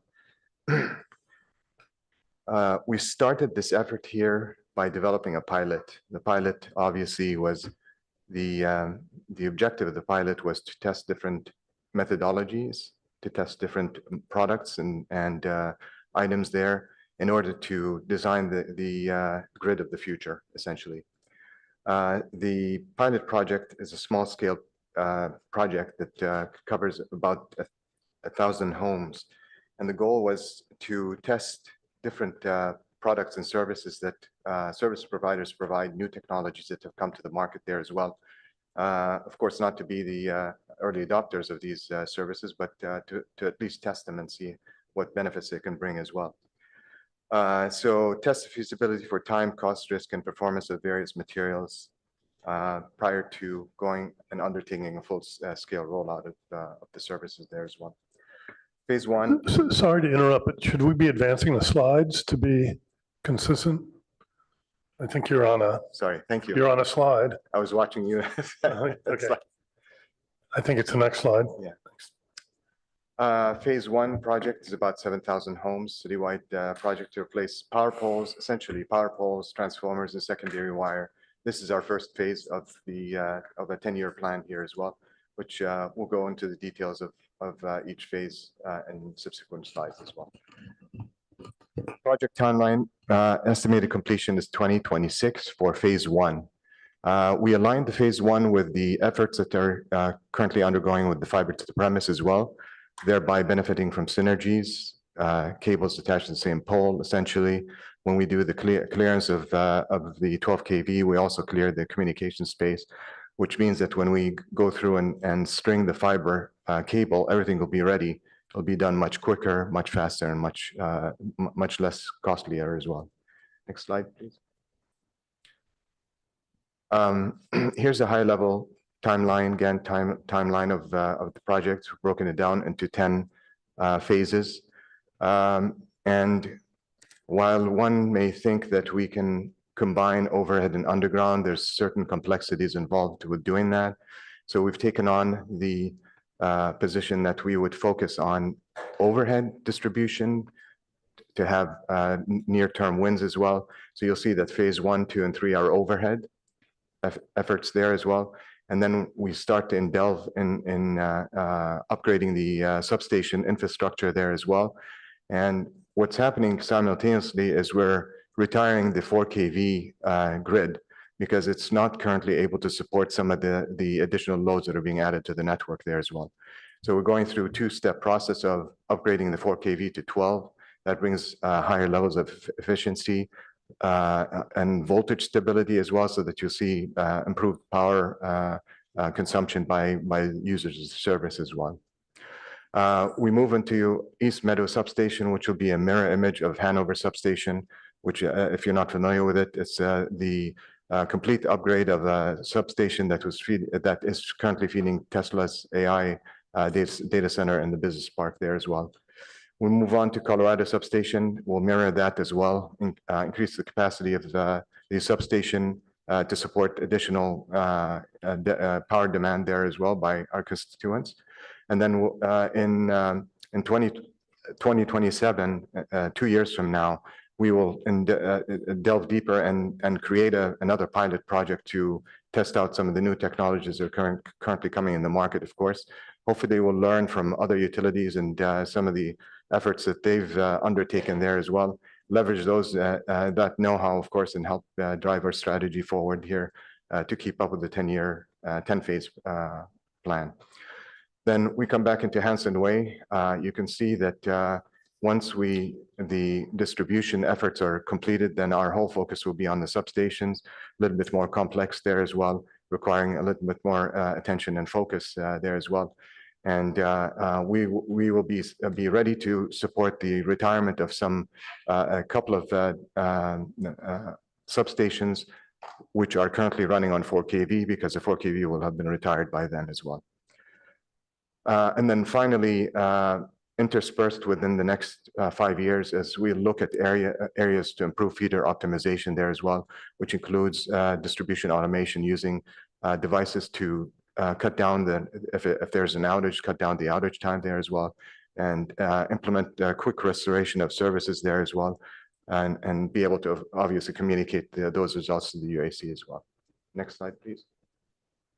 If you can go back to the previous slide. I'll note here that obviously we seek City Council's approval before we move into any one of these phases here. So there will be a presentation ahead of these efforts there as well. Thank you. Next slide. Pilot project to date, as mentioned, 400 homes have been prepared for electrification, which means being able to support 8 kVA of power, which should support most of the power demands of the community there as well. I'll point your attention to the pictures on the right. The one furthest to the right was previous construction, uses wooden cross arms. You can see the wires for the secondary. We've elected to move into fiberglass cross arms, which have a longer lifespan and are more resilient with weather and more appealing for those of us who look up in the sky, of course, there as well. In addition to that, newer approaches combining or using triplex cable, which condenses and eliminates the need for another cross arm for secondary wire, which helps attach the secondary cable directly to the pole. Something to point out here, of course, in our evaluations, we have strengthened the poles. We're using very strong poles here to give us 30 to 50 years of extension of the lifetime of the services there as well, and to prevent, of course, deterioration of poles in a very short period of time. Throughout the project here, and I'm not sure if any one of you lives in the area that's affected by this, but we have been communicating with the community that's impacted by this through both US mail as well as email. And to date, we have not gotten a single complaint from any of the customers impacted by that. Estimated pilot project completion date is February, March of 2025. Next slide, please. So with any pilot, there's always lessons learned. Materials procurement, I talked about replacing wood poles with fiberglass, cross arms with fiberglass cross arms. We've also, we're moving forward with standardizing the size of the infrastructure, transformers and cables and wire as well. However, obviously we're still challenged by the supply chain for electric utility materials. Specifically, it takes 2 years to get transformers, 1 year or more to get wire, and 6 months or more to get poles. We're competing against other utilities for a dwindling number of resources there as well. But we're developing relationships with vendors as well, which will certainly help us overcome that obstacle there as well. We have reviewed our construction contracts. We are diversifying our supplier pool, negotiating strong contracts, of course, contracts that eliminate or necessitate any change orders there as well. Project schedules are clear goals, nothing unrealistic, of course, right? Realistic deadlines, active monitoring of progress continuously. We have project managers that oversee the effort there as well. And this is a very strong partnership between the engineering and the operations team to help lead into a successful end of a project there as well. We talked about change requests, so minimize change requests through detailed scopes of work. We have peer reviews reviewing our scopes of work to make sure that we haven't missed anything. We leverage consultants as well with their expertise to help tighten the scope there as well, with the intention of obviously managing on time and on budget projects for all our efforts. Next slide, please. So next steps, we are currently undertaking a distribution system planning effort here to understand load flows. As you would anticipate, when batteries start connecting to the grid, the flow of electricity becomes bidirectional. And those obviously, those challenges we are dealing with and we're working with, and obviously we're designing a robust system to try to help and support the efforts there as well. Design and engineering finalize the scope of work for each phase all the way to phase 10. The substation work is complex, lots of wiring, of course, and meticulous work requested. So we are leveraging the services of consultants, including our experts, engineering experts in-house there as well. We continue to go through a public bid construction bid process there. We analyze the bids, award contracts with engineering construction firms. So we do leverage outside consulting firms for engineering purposes there as well to help support our effort and help us deliver quicker. And then finally, construction inspection, analyze bids, award and contracts with construction management firms, and assign construction inspectors to ensure that everything is built to state of California standards and IEEE standards, and so on and so forth as well. Finally, project progress. Obviously, we will communicate the updates to the UAC as they become apparent and at the completion of phases or of each phase of the project there as well. Thank you. If I can also add, just to layer on top of this presentation today, grid mod is really a foundational first phase of our reliability and resiliency strategic plan, and replacing our aging infrastructure, adding new capacity to the system. Secondary objectives and second strategies are really looking at how we implement our best practices, how do we manage our outages effectively, and then the third part of that section or strategy, as you may recall, is looking at these flexible and efficient technologies. So span panels, distributed energy resources, potentially looking at vehicle to grid. So these are not lost upon staff. In fact, this plan has gone to the UAC and I believe council in looking at these phases. And if you look back to our schedules, we're really looking at our foundational upgrades to our overhead systems that are going to be retained. We do need to provide additional transformers, upgrade the systems, as Mohammed has gone through. And then as part of this plan, study those other opportunities to optimize the system. And those are potentially more in the undergrounding as we look at that, taking those underground transformers, looking at low profile above ground transformers and seeing how we can best fit that within the neighborhoods in the community. So I think that has been expressed in the past before. So it is not lost upon staff that those are activities that will be pursued, but those will be upcoming and will be going to this commission as well to get that input as we get results from that. And that also dovetails with the SCAP ad hoc committee, which is going to continue in terms of looking at those technologies and finding the best fits for those as well. I'd like to, on that topic, can you explain what's the process of evaluating these technologies? Do we have a consultant currently engaged to help us understand, for example, vehicle to grid or microgrids?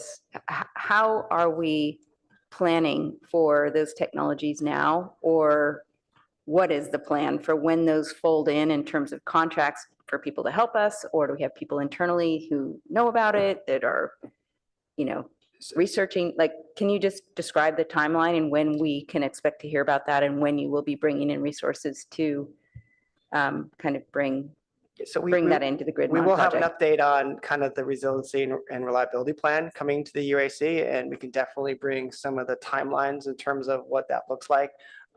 We do have internal resources. We will be leveraging consultants, outside consultants that can provide a greater level of detail. We have several on staff, several already in contract, and we can bring back some of those scopes of work. They are progressing on those right now, looking at the vehicle to grid, looking at our expansion of maybe our underserved communities in terms of EV charging. We are actively looking, as Director Batcher mentioned, at microgrids, not only at the airport, potentially at Coverly. And then if there are other private entities that want to move forward with microgrids, we're working with them as well. We're also leveraging expertise, not only within the city of Palo Alto, but also our neighboring utilities that are frankly integrating much larger solar storage systems into their part of their distribution grid, in terms of how they have their control schemes, what equipment they're being used, and those types of system protection. So I'm giving you a long answer to that, so we will bring that back. I don't have in front of me the details of in those individuals. And also recognize that standards are still evolving, right? So, vehicle to grid, pushing back power from stationary batteries into our system are upcoming, right? So those are opportunities for us, especially as we look to advance our customer rates in terms of what they're pushing back and provide pricing signals or incentives or, better information to help our customers inform how they move forward with their investments. So we'll bring that back as part of that. And then as part of this meeting here, we'll identify some of those items you just suggested and we'll put some timelines to that. Yeah, I guess I would urge kind of that to be undertaken soon, because I do think we have a lot of residents that are raring to go and are going to want these things now if they haven't already. So, being able to not get behind our customers, not get behind in terms of the timeline of what they want to do, to be ahead of them, to know kind of what we want to do to help advise them on how they create their systems that are going to interface with our grid. I think it's really important to get started on those things. And I think our first presentation maybe on this was maybe something like a year ago. And I do know that we've been asking questions about it, like what are we doing about these technologies that are interface with the grid? So I would just urge that gets started. I also think with time of use coming, people are going to start trying to move. We want people to load shift, right, to places that we want them to use more energy or less energy, and technology is involved to make that happen. And so we should have some knowledge to help people, guide people to how they can do, how they can kind of fold their efforts into our time of use. And if there are systems we recommend or panels that, shift people from one time to another time or prioritize certain appliances over others, I do think there's a role that we can play. Kind of my impression has been that the utility views the customer's decisions as their decisions, and we deliver the power that they need. But I really do think there could be a role where we collaborate to try to, help customers as they want to move down that path. Kind of, if we see things that work in one place and we know that they work because we've worked with a customer on it, that we can advise that in another place. I think the utility could have a role in doing that. And I'd love to see us do that to help kind of move things forward. Absolutely. I think a lot of the terminology that other utilities use is trusted advisor, really, in providing some of those advisory opportunities in terms of the technologies that are workable or we've gotten good feedback for, and that kind of grows over time. I'm very familiar with some of those technologies, being an early adopter myself in terms of what that looks like. So especially attuned to some of those challenges and frankly, opportunities.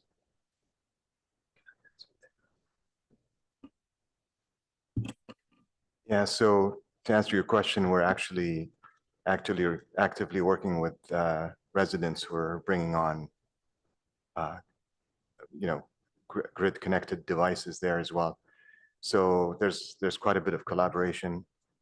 The residents are applying for permits to bring these online. We're working together to see what's plausible in the meantime as we sort of develop a standard to help and supply those and interconnect those devices to the grid as well. Does that happen in the pilot? It's all over the city.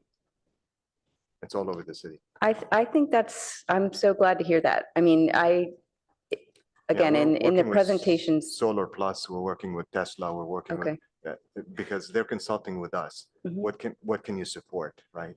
Essentially, right? So there's and we have developed expertise within engineering to analyze those devices. I mean, that kind of the types of projects that we might be collaborating with customers on would be something that at least I'd be interested in, just to know, what kind of technologies have been, discussed between customers and the utility, so that I have no visibility that you guys are doing any of that. So it would be helpful just to know, oh yeah, we're having discussions about, vehicle to grid. We already are having those discussions, or, someone's setting up a microgrid and we are working on it actively with Tesla if they're doing it. Yeah. So those kinds of things, maybe in the next presentation on grid mod, if you guys could help us understand, would be a request I'd have, like what kind of technologies are already being explored because of customer interest. Thank you. First of all, I'd just like to acknowledge, thank you for a good presentation on construction lessons learned. That's obviously nothing else happens unless we can actually build the thing. Thank you for that. I would like to take up the issue that Commissioner Croft raised. But I'd like to go back half a step, which is what I heard was the plan is to focus on what we're doing now, the construction, you might almost say remediation of the grid or building it up. And then the new technologies, as I understood you said, was the third phase. I have a big concern about that because it seems to me if those technologies have a major impact, they ought to be baked into the solution from the beginning. It's a nonlinear kind of problem. And so we should be working on it analytically and in pilots right now. So I see it as not sequential and not linear because I think it's likely that those technologies and also new regulations and laws like implementation of SCAP was mentioned will have big impact on design of the grid, and we need to incorporate that. So one specific thing I would add, and also I would note, this is not on our calendar, even though it's our biggest capital project. So I would urge that we get by next meeting a list of dates and top specific subtopics that will address within grid mod. I think that's really important. That's the last item on our agenda, but we're talking about it now. So I think it's really important that we get specific about what you're planning to talk about so that the commission can address that. Let me add just to if I apologize if I misspoke. So the reliability and resiliency strategic plan, these are strategies. So it doesn't mean necessarily one comes after the other. So if I convey that, then I apologize for that. So they are just listed strategies, number 1, 2, and 3. It doesn't mean they happen necessarily step by step. There are some obvious overlaps, but the first part of grid mod is really getting the infrastructure out there. And that's what I was trying to convey in terms of the advancement in terms of where we're working on in making sure our baseline infrastructure can accommodate these technologies. The studies that we'll bring back and the timing of which we can bring back to the UAC. That's the concern I have. Yes. It's hard for me to understand how we can know what the baseline infrastructure is without some insight into what the impact of those technologies will be. For example, we heard Mr. Coles earlier, make his comment, and he's made comments at the last UAC meeting that the capacity required for homes may not be what we're estimating it to be, and obviously that's a big expense. So if he's, it seems like it's important to figure out whether he's right or not. And he's just one example. I think there are many such examples, and Commissioner Croft mentioned a few others. But I think we need to get at least a little down the road in analyzing those things before we say that this is the baseline grid. Yeah, very, very good point. We design distribution system as a whole. As Mohammed mentioned, there are developments and residentials that electrify and have frankly higher electrical needs than the neighbors, right? So as they look at electrifying, as they look to electrify transportation, then it really depends on the number of chargers they put in the home in terms of those demands. So you could see some customers highly optimizing their home. And you could see someone in that same neighborhood, on that same circuit, on that same feeder of several hundreds of homes that have higher capacity needs. So, that's part of our system design in terms of that and optimization, right? But, the foundational replacement of poles to meet the new standards, upgrading our transformers and standardizing those capacities and the number of homes served. Those are pretty foundational. Again, underground, there's more opportunity for optimization there as we move forward and have more information on these technologies. But some of these technologies are still aren't implemented yet. So those are our projections. They are not implemented yet. So vehicle to grid is not fully implemented yet. Right? There's vehicles to back up homes, and you can look at several vendors looking at that. We know several manufacturers who are working at those potentials.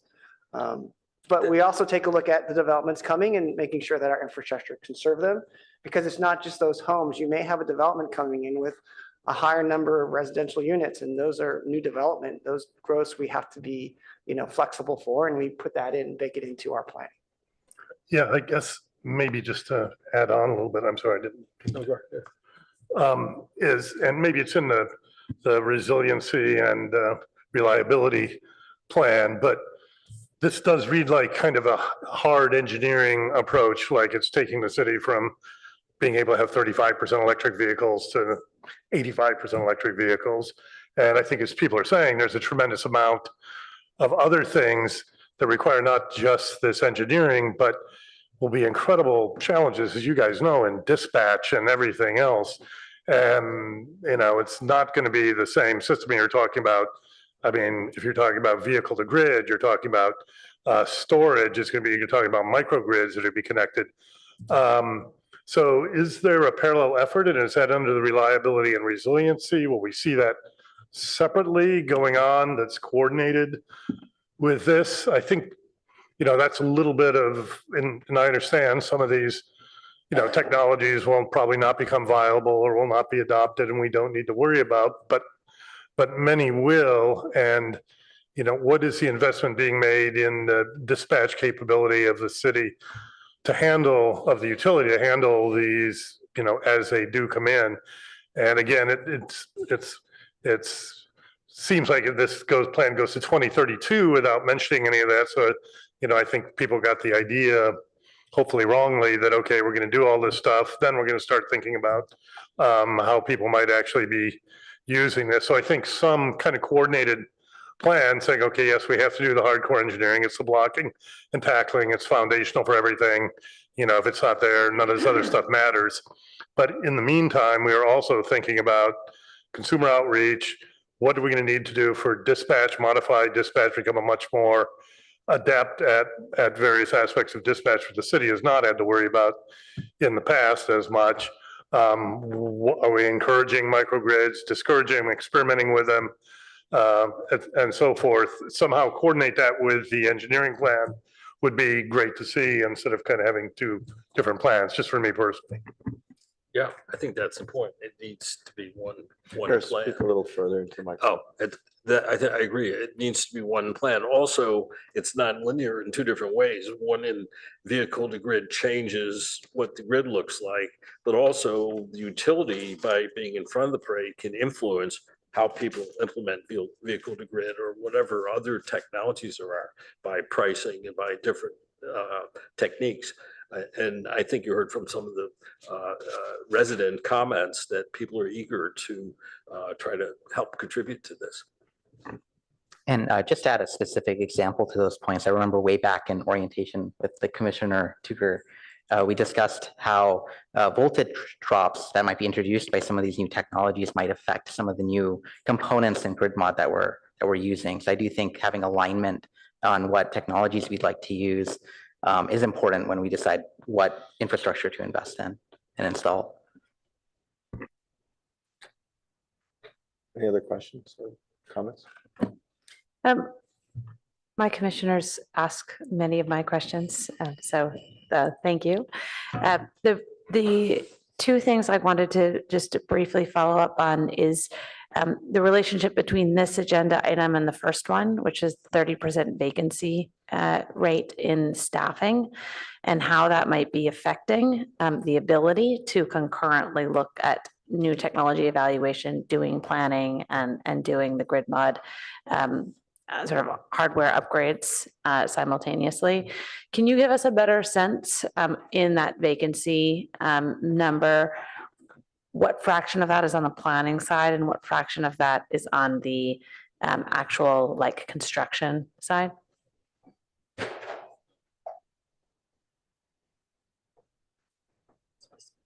Yeah, the planning on the resources side, I don't know if Carla wants to talk through that. In terms of the staffing and in terms of your vacancies, on the engineering side, not talking about the recent retirement, we have the same staff members we had as frankly as December. A lot of what you'll see in coming up is we're actually using engineering consulting firms to do this design for us. We just onboarded our most recent engineer on December 30th, a recent graduate from San Jose State. And we've been very fortunate to hire a lot of young promising engineers from specific programs in California that work on power systems.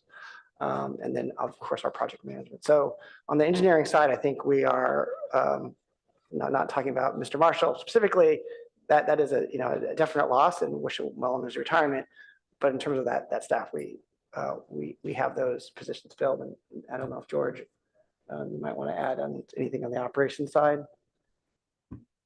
Yeah, on the operations side, we currently are, actually, I don't think it's reflecting on that number there. We've hired quite a few people who live late, linemen and journeymen included, and substation journeymen also. We use our contractors VIP currently right now too. So in the pilot project, it did not slow us down at all. Of course, we have to address this as we go along here. Commissioner Motter, I also think what you're talking about is the work in parallel. The customer programs as well as the engineering and operations build out. Those are actually separate teams. So what Chief Operating Officer, what Alan was talking about is George and Mohammed are working on electric operations and the actual engineers that are designing and building the backbone, the infrastructure. And then under Carla Daly, in partnership with our Public Works team and our sustainability manager, I don't know their official title, Jonathan Abendschein. They are the ones who are really working on these strategic studies and evaluating the technologies. And then the two teams are working hand in hand. You know, Jonathan, obviously formerly part of the utilities department, in this hybrid role, kind of working both with Public Works and utilities staff to implement these new technologies, new customer programs, and sharing those learnings with our kind of operational staff, for lack of a better term, to make sure we're kind of coordinating. But that's a little bit why you're seeing, I think, some of that incongruency is because they are, the team you have before you is the team that's really thinking about the infrastructure side of it. And we do have, you know, a whole other set of resources that are working on the SCAP side and collaborating to the commissioner's points internally. The second question I had was really maybe building more directly on the comments of the earlier commissioners made about maybe a more adaptive approach to building out the grid. Can you help us understand whether there are any projects that you would anticipate, you know, potentially being able to delay or modify over time if some of these projects were trial projects around microgrids, et cetera, were successful? And is that, you know, I guess I actually don't need to know specifically about what projects would be delayed or not. Like, again, that's your engineering expertise. But I think what we want to hear as a commission is that this is really an adaptive planning and management approach, given that it stretches over 7 years and so much has changed in the past 7 years and much, much more might change in the next 7.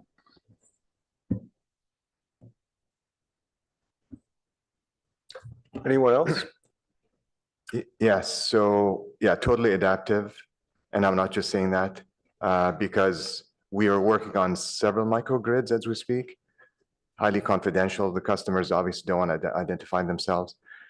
So we are evaluating various technologies there as well as they come. The feeder work that we're anticipating, which you see at the end of the list, that's sort of interspersed, right? As the substations become ready to accept the new load, we are placing devices across the grid to sense those voltage variations that were mentioned earlier there as well. I don't think anyone can tell you what's going to happen, even if you ask PG&E, because this is a new world, right? So electrons flowed in one direction. Now electrons are flowing in two directions, right? And that could have adverse effects. And that's why we're monitoring this as well. And we're upgrading in areas where the upgrades are necessary right now. There's parts of the city here where everyone's got an EV, everyone's got a PV, and now everyone wants to have Tesla battery to help support this as well, right? So this is continuous work that we evaluate, and as we see the opportunity to grow the grid modernization effort in areas outside of the pilot and the phase one, we're certainly be doing that as well. Right.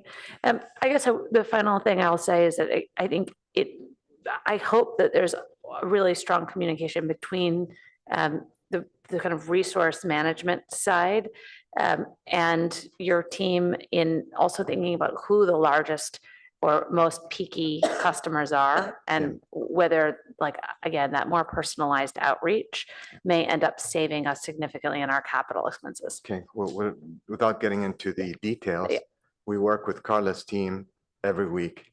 We've got calls, they identify the opportunities, and it's our job to go implement them, right?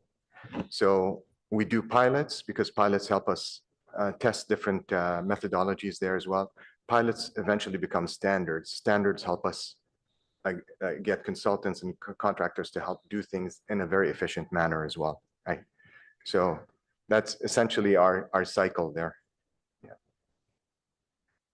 Thank you. I would like, maybe this is for you, Greg, but I would like to keep coming back to what we're learning on things like microgrids. We don't need to know confidential information, but I'm impressed that we have half a dozen or more conversations, qualified partners out there. What are we learning? I'd like to understand them better. I think that's the same thing you heard from Commissioner Croft.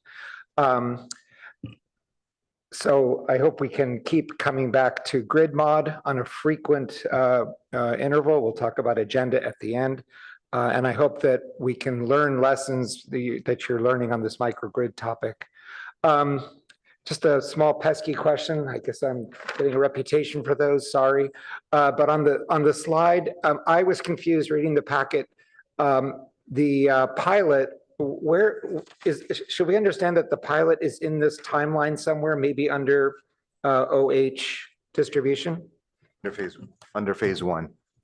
So the pilot is a subset of phase one. Yeah, if you look at the map on page 3, you'll see the phase one is the pink, or I don't know what color this is, the red, and then the pilot is within that. That I understand. I just wanted to know where it was on the timeline, but thank you.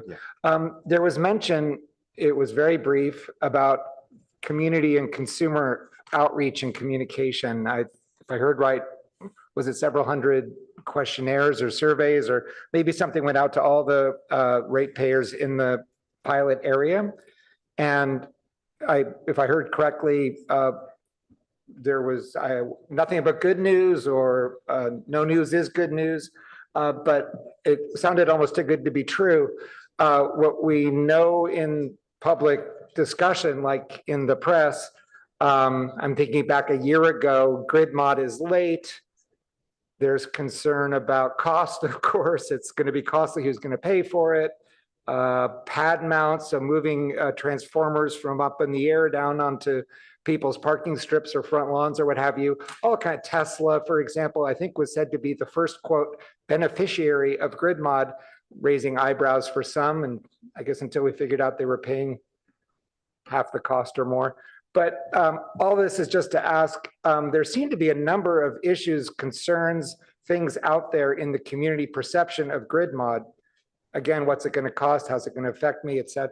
And do we really get no colorful comment back in these, whatever the outreach was? Maybe that's a question for Catherine. I don't know. So just to clarify, those are, as we are doing the pilot, there's construction notifications in terms with the customer. it's So I just think that. that's what Mr. Fatah was responding to is we provide notifications to the customers. There's large cranes, there's, equipment that is coming in, there's impacts, there's outages and that coordination. So we take that very seriously. It's one of our strategies to make sure that we're communicating with the customers. I think what you're talking about is communication on grid mod in general, which wasn't part of that. Okay. Well, it is what I'm talking about. How are we communicating to the Greer pilot area and then the phase 1 area? In lessons learned, there was no comment on the slide about if whether we have learned anything at all from just community reaction in that neighborhood from those 900 homes. Have we gathered any feedback at all, positive or negative, from the 900 homes? I can maybe ask Catherine. I don't believe we've done any surveys after the installation on feedback in terms of those construction. No activities? unsolicited comments from the. Hi, Catherine Elbert, Utilities Communications Manager. We have not yet conducted feedback surveys yet of the folks who are in the pilot homes. But as both Chief Operating Officer Allen and Mohammed said, we have not received negative complaints as a result of the construction in the pilot area. Again, we have tried to go above and beyond when it comes to our outreach for customer notification about exactly what is happening, what to expect. And in fact, we have received anecdotally very positive feedback about what's happening because people are excited about grid mod. Even council member, now Vice Mayor Vinker, happened to be riding her bike by the construction area, and she took some photos and videos and shared them with us. And she said that it's really exciting to see the progress. But I think our plan will be to circle back with people once we have completed various phases of the construction and make sure that we are also being very proactive about our outreach about the project and the benefits to the customers in the area and also the benefits to the utility and the community as a whole. Thank you. I'm going to probably embarrass myself by asking.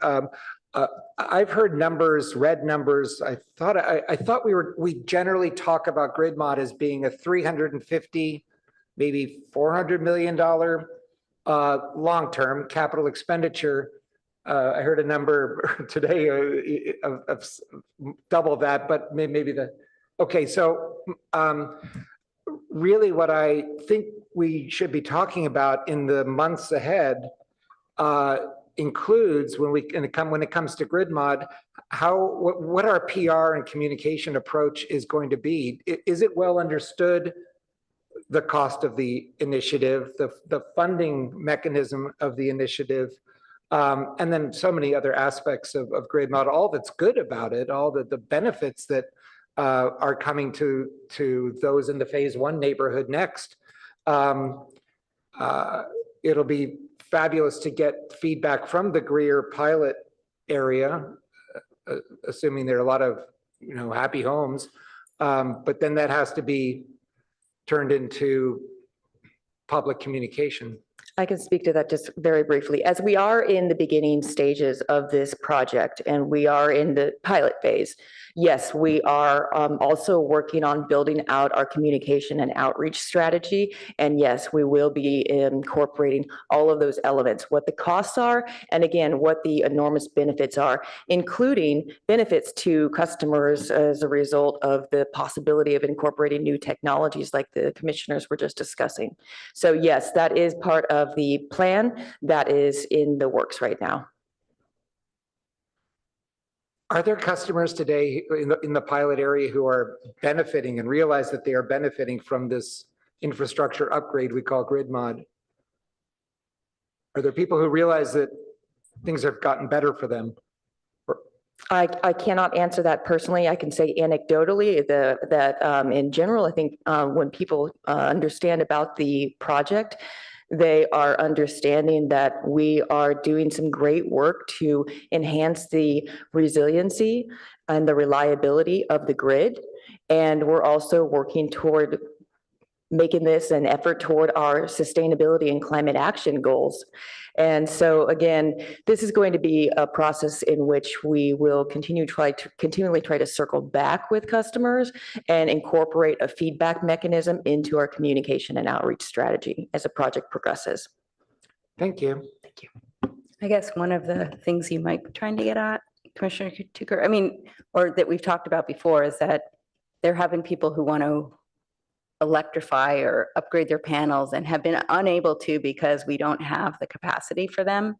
I mean, this is kind of where I'm coming back is, would people in this new area no longer have those complaints because we are ready for them to electrify and upgrade? So would that be a way to measure lack of problems, basically doing what we want them to do and electrifying in the new area? That's the expectation. Yeah. So the expectation is we're going to make it easy for customers to say, I want to connect. And it's a simple fill out the form and do that. Whereas now, if you happen to be outside the area, we have to do an extensive amount of analysis work to see if the current grid can support it. If not, it's got to be upgraded on the spot. So. What I think the commissioners are on point in articulating, and frankly, you may feel like we're behind the 8 ball, but I actually think you're articulating these at the right time in that we are only 50% complete. On one side, you could look at that as glass half full. We are 50%, we only have 50% left. Other side, we in the pilot, correct. If you look on the PowerPoint slide, to date, more than 400 homes. So since the pilot itself is kind of in the middle of it, and we're not expecting the pilot area to be complete until February or March of 2025. The outreach I think you're all talking about in feedback is really helpful for staff to know as we round out and complete this pilot area, some of those steps, right? We are obviously, we're not going to go house by house, but once that pilot area is done, we can then look at all those customers to ensure, to Commissioner Croft's point, hey, if you were waiting to upgrade, you're in the pilot area. It's done.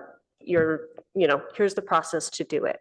I also think as we've done some of the heat pump water heater work, some of the lessons we've learned from that on those pilot projects has been the need to do a wraparound survey, kind of as we're learning, what were some of the sticking points in the initial phases of the heat pump water heater program.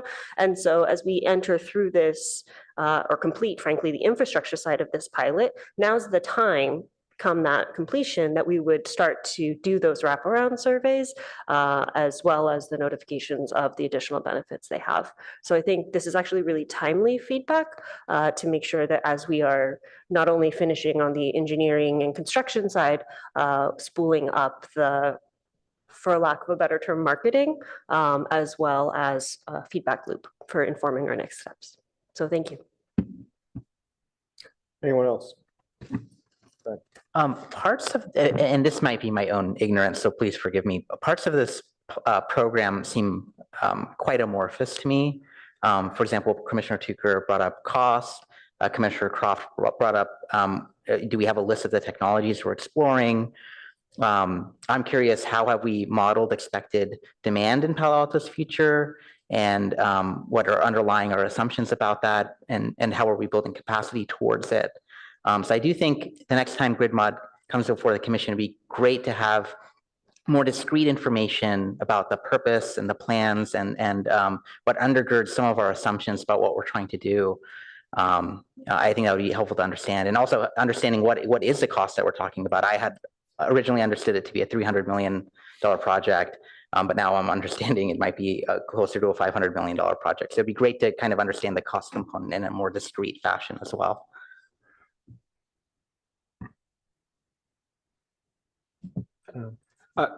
Unless there's a response, maybe this is best for Mayor Lowing, but how does a $500 million CapEx over multiple years, of course, how does that fit in the city of Palo Alto's overall? If I'm not mistaken, GridMod is the biggest capital expenditure item we're doing, but maybe I'm missing something. No. So actually, that's probably a better question for me. In a former role, I was the city's chief financial officer. And so partially dated. The city's current largest CapEx project is actually rebuilding the regional water quality control plant. It's Okay. an over $300 million project, and we're actually building while operating the plant. And so quite a complex endeavor. That's not to marginalize GridMod and the costs associated with it. The debt or the investment associated with it is obviously significant, though it is spread over a long period of time. And so as we've looked at the rate presentations, the staff has currently contemplated that we would both use PAYGO, meaning money that we have on hand or baked into the rates, as well as debt financing. So we do expect in the next probably 18 to 24 months that initial round of issuance of revenue-backed bonds will be necessary to help fund further investment in this. Now, obviously, debt issuance has a lot of restrictions associated with it. So we aren't going to do one issuance for a 10-year project. There are limitations on how long and how fast those funds need to be spent. So what you'll see is, as part of that iterative process that Mohammed was talking about, not only are staff going to be iterating on the technology as well as the cost and learning each phase, but we will also be financing in increments and adjusting those financing based on what would be the best at that market's time. So as an example, the regional water quality control plant at one point had expected to use private financing, so going out and issuing in the financial markets debt, but the state has a revolving fund loan program that they actually were able to receive debt financing at less than a percentage. So at that time, we chose to go with the state revolving loan because it was far more cost effective. And so those are the kind of financial decisions that we'll make as we move through those incremental investments. At this moment, knowing the next 18 to 24 months, you are really looking at an initial issuance of probably no more than 100 million of revenue-backed bonds. And so what you would see is staff come forward with a financial plan and analysis for that. That's actually going to need to go through our finance committee as well, and then ultimately to the full council to authorize that issuance. Any issuance of debt is going to have a full pomp and circumstance. You're going to have rating agencies coming in and analyzing the financial viability of things, project plans, and kind of the actions by council. So we're not quite there yet because there's been sufficient cash on hand to do PAYGO thus far. And so we'll wait for that financing because that'll be the more cost-effective approach.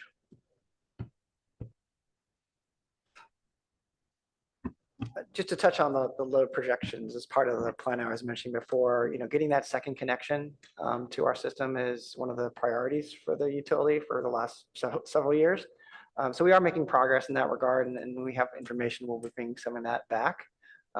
As with our projections that we'll hopefully get some very good news soon.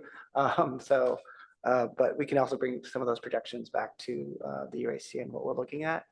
And as it is also very dependent on the economy and what customers come in. If they're more intensive energy customers or commercial developments, those obviously is something we have to plan for, and those are windows of time and several years in the making. And I just had one more high-level issue to add to our GridMod stew, which is how does this relate to our undergrounding efforts? And again, forgive my ignorance. I had understood as a member of the public that the city had this long-term vision of undergrounding all of our power lines. I don't know if that's still a goal. It's never going to happen. Just never going to happen. You can all remember that. It's not happening, ever. What month? Yeah, exactly. That was a very technical answer you put there. I know. Just to, on the estimates, I thought I'd bring it up since when I first joined the panel or the commission, there was a reference to a report that was done that estimated how much per household would be required. And I think we requested access to that report, but we're told that it wasn't something that was to be shared with the UAC. So I might as well just bring it up again because. Which report was this? The report on how much capacity we estimate each house needs, that was a basis for determining how much capacity we're building in the new grid. So there was a reference to a report that we asked if we could see it. I think several of us had asked the question, and it was something that was mentioned that it was not going to be shared with us. So I just thought I'd point that out. If there was maybe a change of heart, maybe that would be shared out with us, or at least just the details on the analysis and how we came to the number per household. We will take that back as one of the action items. Thank you. Anyone else? Are we done? It's not, there's no voting or anything on this, right? Did people want to take a 10-minute break or do we want to move on? 10-minute break? Chair Scharf, I Yes. do have a hand raised for public comment. Do we want to receive that one? Yes, let's let the member of the public speak. Then we'll take a 10-minute break. David Cole, you may now speak. Thank you very much. This was item number 2, I think, or 3, in grid mod. I already spoke earlier. David, didn't you speak on this issue? I did, yes. You don't get to speak twice on the same issue. I'm not asking to. I think staff made a mistake. All right, no worries. Thanks. Okay. Now we'll take a 10-minute break.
In the UAC meeting. We're on the next agenda item, which is recommendation to council to accept the City of Palo Alto One Water Plan.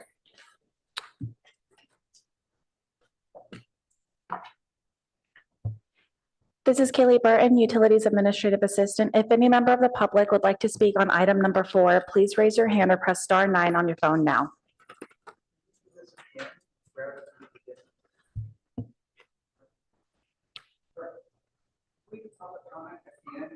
The beginning of item 4? Yes. No, we can do it right after the staff presentation. Public comment will be moved to after presentation. Thank you, Commissioners. Carla Daly, Assistant Director of Utilities. I also have Lisa Belier, Senior Resource Planner, with me this evening, and a couple other support staff available. Linda Grand, who is in the gallery. She's our water conservation expert. Karin North, I think, is listening in. Matt Zuka was here earlier, AD of Water, Gas, Wastewater Engineering Operations. He had a plane to catch this evening, so he had to leave before we got to this item, unfortunately, but we'll do our best to answer any questions that might come up in his realm. Next slide, please. Here's just a quick overview of the major items in the presentation this evening. Next slide, please. So the One Water Plan is a means for staff and council to have a framework under which to make decisions in the future about Palo Alto's water supply and conservation portfolio. It is, there's a lot of external factors that impact water supply and reliability, some of them climate related, some of them regulatory related. Water is also a regional resource, and the activities of our neighbors and our supplier and of other agencies in the county also affect how Palo Alto's water supply is resilient or not resilient. And so rather than making predictions about whether reliability is or isn't a problem, this is a forward-looking planning exercise to look at the landscape of potential water supply alternatives that the city may want to consider in the future should reliability become a concern, or should some regional partnership come to light that we want to evaluate for whatever reasons, and this gives us a starting place for that. I would also remind the commission that developing a One Water Plan is a key action in the water chapter of the SCAP. There are 7 chapters of the SCAP, and this commission spends a lot of time thinking about and discussing the climate sections of the SCAP, but there is an entire chapter on water, and this is one of the key actions that council has directed staff to complete. And so by adopting this plan, that is a checking off of that key action that council has asked staff to complete. The time horizon for this One Water Plan is 20 years. So that is 2025 through 2045. So you'll see 2045 pop up a couple of times in this presentation with respect to costs and volumes, and that's the significance of that particular year. That said, as we move through time and as we may or may not revisit this in the near or near future, we can modify that time horizon as appropriate whenever we're going back and looking at what alternatives we might be thinking about. Next slide, please. This is just a quick review of the portfolios that rose to the top as a result of the various phases that we went through in this plan, and looking at all molecules of water possible to what are the most viable types of projects that would likely rise to the top should we find ourselves in a situation where we needed to consider alternative water supplies. And I won't go through these all in detail, but our base supply is where we are today. We have 100% of our water is SFPC water, as you already know.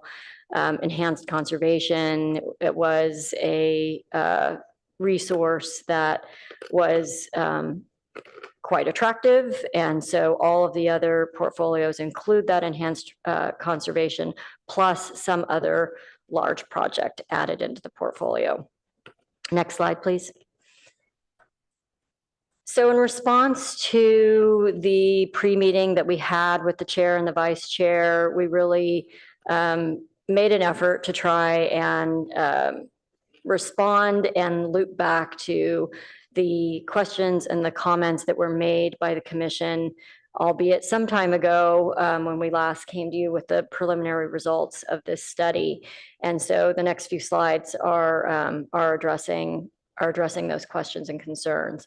One of the first questions and most overarching was, what problem are we trying to solve? We're really, as I said, trying to look at different potential water supply alternatives and the relative merits of those alternatives compared to each other, including how easy is it to implement? What are the environmental benefits? What are the reliability impacts? And of course, cost is a major factor. We also wanted to lay the groundwork for a common understanding of how different water supply alternatives could be evaluated and measured, and try and eliminate the fragmented tasks that can come up when an idea from a member of the community or from a council member, from a commissioner, from a staff member, from somebody in our water industry says, well, what about XYZ? Have you looked at that? This gives us a way to either evaluate something new that comes up or be able to say, yep, we looked at that and here are the reasons why it doesn't look viable. Again, it identifies the project types that are most likely to be attractive should we find ourselves in a place that we need to consider alternative water supplies. And I would just add, this is not intended to be a detailed feasibility analysis of all these alternative water supplies. They're planning level costs and a broad brush at looking at the relative merits of these supplies. Next slide, please. One of the questions asked was about rate impact, and that should be a consideration. This is a table showing, again, a very broad range. Capital costs could be 50% less or 100% more than the costs that were estimated in the plan. But given those, these are the estimated differences from baseline in an average residential monthly water bill. The unit cost and the rate impact do not, of course, tell the full story. And we included the capital cost column because we really wanted to highlight that some of these projects are big capital investments. And regardless of the rate impact over a period of 20 years that those investments might have, we just wanted to highlight those to really make sure that the public and the commission have that information in front of them. Next slide, please. Another question that came up during our last discussion was considering the use of groundwater during drought. We completely agree that this is a good project that is maybe not a long-term day in, day out water supply in that sense, but that we should have the ability to use at least a couple of our higher producing emergency wells should we need it. We don't have a specific capital project to get this work done, but we have it sort of in our further out planning horizon. Of course, we are competing with trying to keep water rates low, and so we'll need to incorporate this into our financial plans as well as other capital improvements that need to be made on a regular basis to the system. But you may recall the issue is that San Francisco water is treated with a different chemical than we have the capability to treat here in Palo Alto. And so in order to be able to blend groundwater with SFPUC water, we need to have a project to make that possible. So this is something that we do think is valuable. We plan to do it. We don't have it in our financial plans right now, but we hope to incorporate it in the relatively near future. Next slide, please. Another question was, is the One Water Plan trigger based? And the idea is that it is, and there are a couple of triggers that could cause us to go back and reevaluate whether we want to consider adding alternative water supplies, reliability being the biggest one, be that caused by climate change or regulatory impacts, what have you. The other big potential event that influences the city's choices for water supply alternatives is Valley Water's effluent transfer agreement. And without going into a lot of detail about that, if you may or may not recall, 2019, the city signed an agreement with Valley Water that gives Valley Water the option to take about half of the treated effluent from the Regional Water Quality Control Plant for use in other parts of the county. That option expires in 2033, end of 2032, beginning of 2033. And if Valley Water does exercise that option, there really isn't enough water left at the Regional Water Quality Control Plant to do a significant project. If they do not exercise that option, it opens up possibilities should the city decide that we want to use that water. Next slide, please. And then these are other questions that came up. Are contaminants a concern for some of the water supply alternatives? Possibly, and we will take into account any increased risk of contaminants should the city, again, decide to seriously consider any of these water supply alternatives. There was a suggestion that we use a different type of weighting system. We were unable to spend additional budget to go back and do additional types of evaluations in this work product, but we will consider other methodologies in the next iteration. There was concern about direct potable reuse, that is treating wastewater to drinking water standards and injecting that water directly into distribution systems. Definitely agree, outreach and education are crucial. And this is really a regional issue. So we don't see ourselves right now going out on our own and doing this type of research, but yet rather coordinating with the rest of the region, the SFPUC, Valley Water, and really taking a regional approach to that outreach and that education regarding water reuse in general, but specifically direct potable reuse. There was a comment about tiered rates being considered. Yes, water rates are definitely an important part of managing this water utility, and we will look at rate structures in our next cost of service analysis. And then lastly, there was a comment about tree canopy and vegetation impacts. Definitely agree, super important topic for Palo Alto, and any future discussions will include an assessment of how a given supplier conservation alternative would impact the tree canopy. Next slide, please.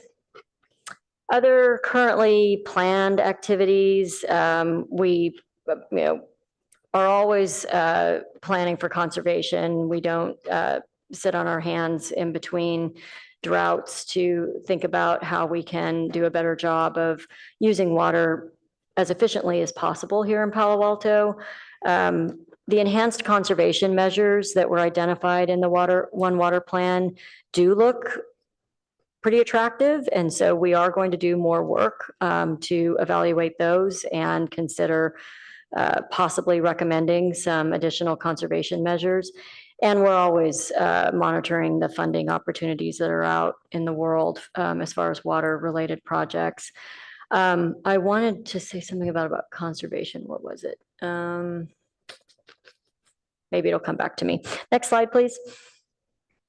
Some important dates that might spur some revisiting of the One Water Plan. 2027, as you heard from the San Francisco Public Utilities Commission a couple of months ago, they will be updating their alternative water supply plan, and depending on what types of findings come out of that, that may spur us to go back and look at our One Water Plan again. Again, 2032, when the effluent transfer agreement option expires, that will be a chance to relook at our situation. State decisions regarding implementing the Bay Delta Plan and how that implementation plays out, what impact or not that has on the reliability of our current supply. Other conditions that we may not anticipate right now that could impact our reliability, and new supply technologies or partnership opportunities that might arise. Next slide, please. So we are asking this evening for the UAC to recommend that the City Council accept the One Water Plan. It's scheduled for council in March of this year.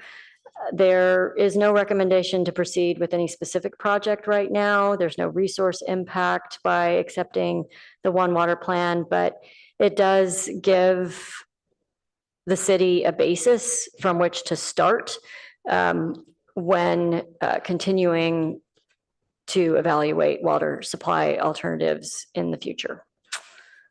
That's all we had as far as a presentation. We're happy to answer any questions. So what does it mean if we voted no and this council voted no and they didn't accept the One Water Plan? What's the practical difference?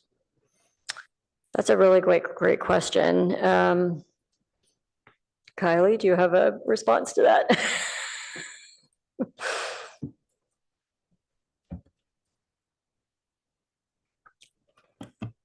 My name is not Kylie, but. Or Alan. So, sorry, it's late. So if we did not approve the plan, or if the UAC did not approve the plan, we would still would move forward for potential consideration by city council, noting that the UAC did not want to. Assume council didn't accept the plan. Well, what does this mean? I mean, that's what I'm asking. So effectively, then we wouldn't have any, this plan wouldn't be implemented. It wouldn't be something we would check on. It would not, the plan itself is just a snapshot in time and looking at potential options. But come 2027, you know, can we go back to those list of triggering events? Sure.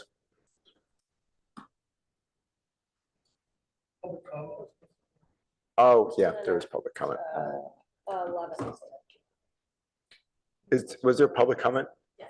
Let's do public comment before I do questions.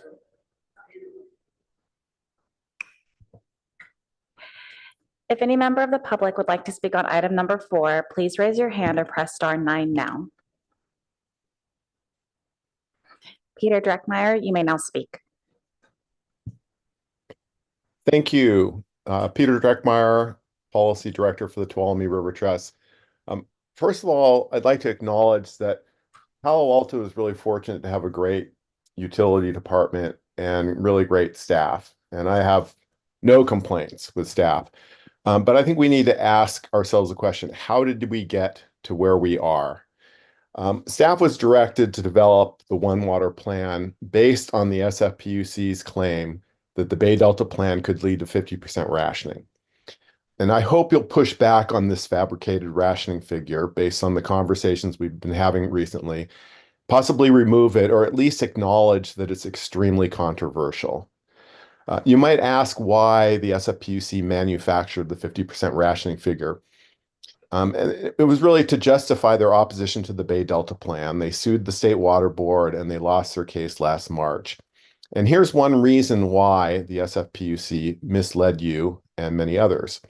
In 1995, there was a FERC, Federal Energy Regulatory Commission settlement agreement that required base flows on the lower Tuolumne. I talked a little bit about those earlier. These are base flows of 50 to 300 cubic feet per second, depending on the time of year and the water type of the year. San Francisco signed a side agreement with the irrigation districts that they would pay them $3.5 million per year to take care of those base flows. And in that same agreement was this language, which I will read to you. The city agrees to support the district's negotiating position regarding volumes of water to be provided for fish flows during the FERC mediation process and during any proceedings before FERC relating to that fish flow. And the PUC has acknowledged they treat the Bay Delta Plan the same as a FERC requirement. So San Francisco gave up their ability to think and act on behalf of their constituents, including the city of Palo Alto and our residents. And as a result, the Tuolumne River's salmon-based ecosystem has collapsed and water rates have skyrocketed. To justify their opposition to the Bay Delta Plan, the SFPUC had to fabricate these potential impacts, and now we're paying a heavy price. The Urban Water Management Plan Act was established because some cities were approving development projects without having an adequate water supply. So the act was known as Show Me the Water. The SFPUC has reversed this and uses their urban water management plan to show there isn't enough water. Now, urban water management plans require the water agency to analyze their driest 5-year sequence and show that they have water for the development that's proposed.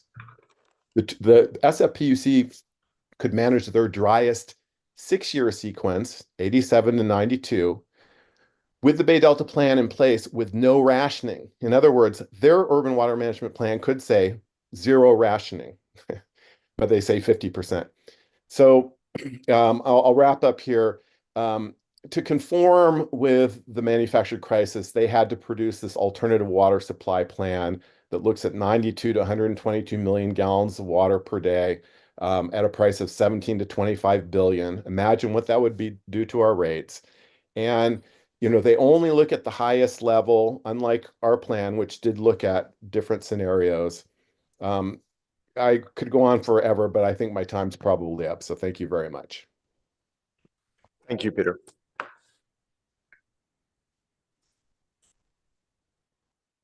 Could we put the slide back up on the triggering events? All right, are there any other public comments? I don't think there were. So if the plan's not adopted, I would assume we still have the information in the plan, right? And you would still use it for the information you have. And in 2027, if there was some triggering event, you'd go back and look at it. Same with 2032. The other decisions, new water. That's what I'm really trying to understand is, what are we public policy saying? What stance are we taking by accepting this that's different than if we don't accept it? Are we saying that we think these are good alternatives? Are we saying that, that these could be possibly good projects? Are we saying that we should be doing this rather than just relying on the SFPUC? What is the policy implications of doing this? That's really my question. And I just don't understand what they are.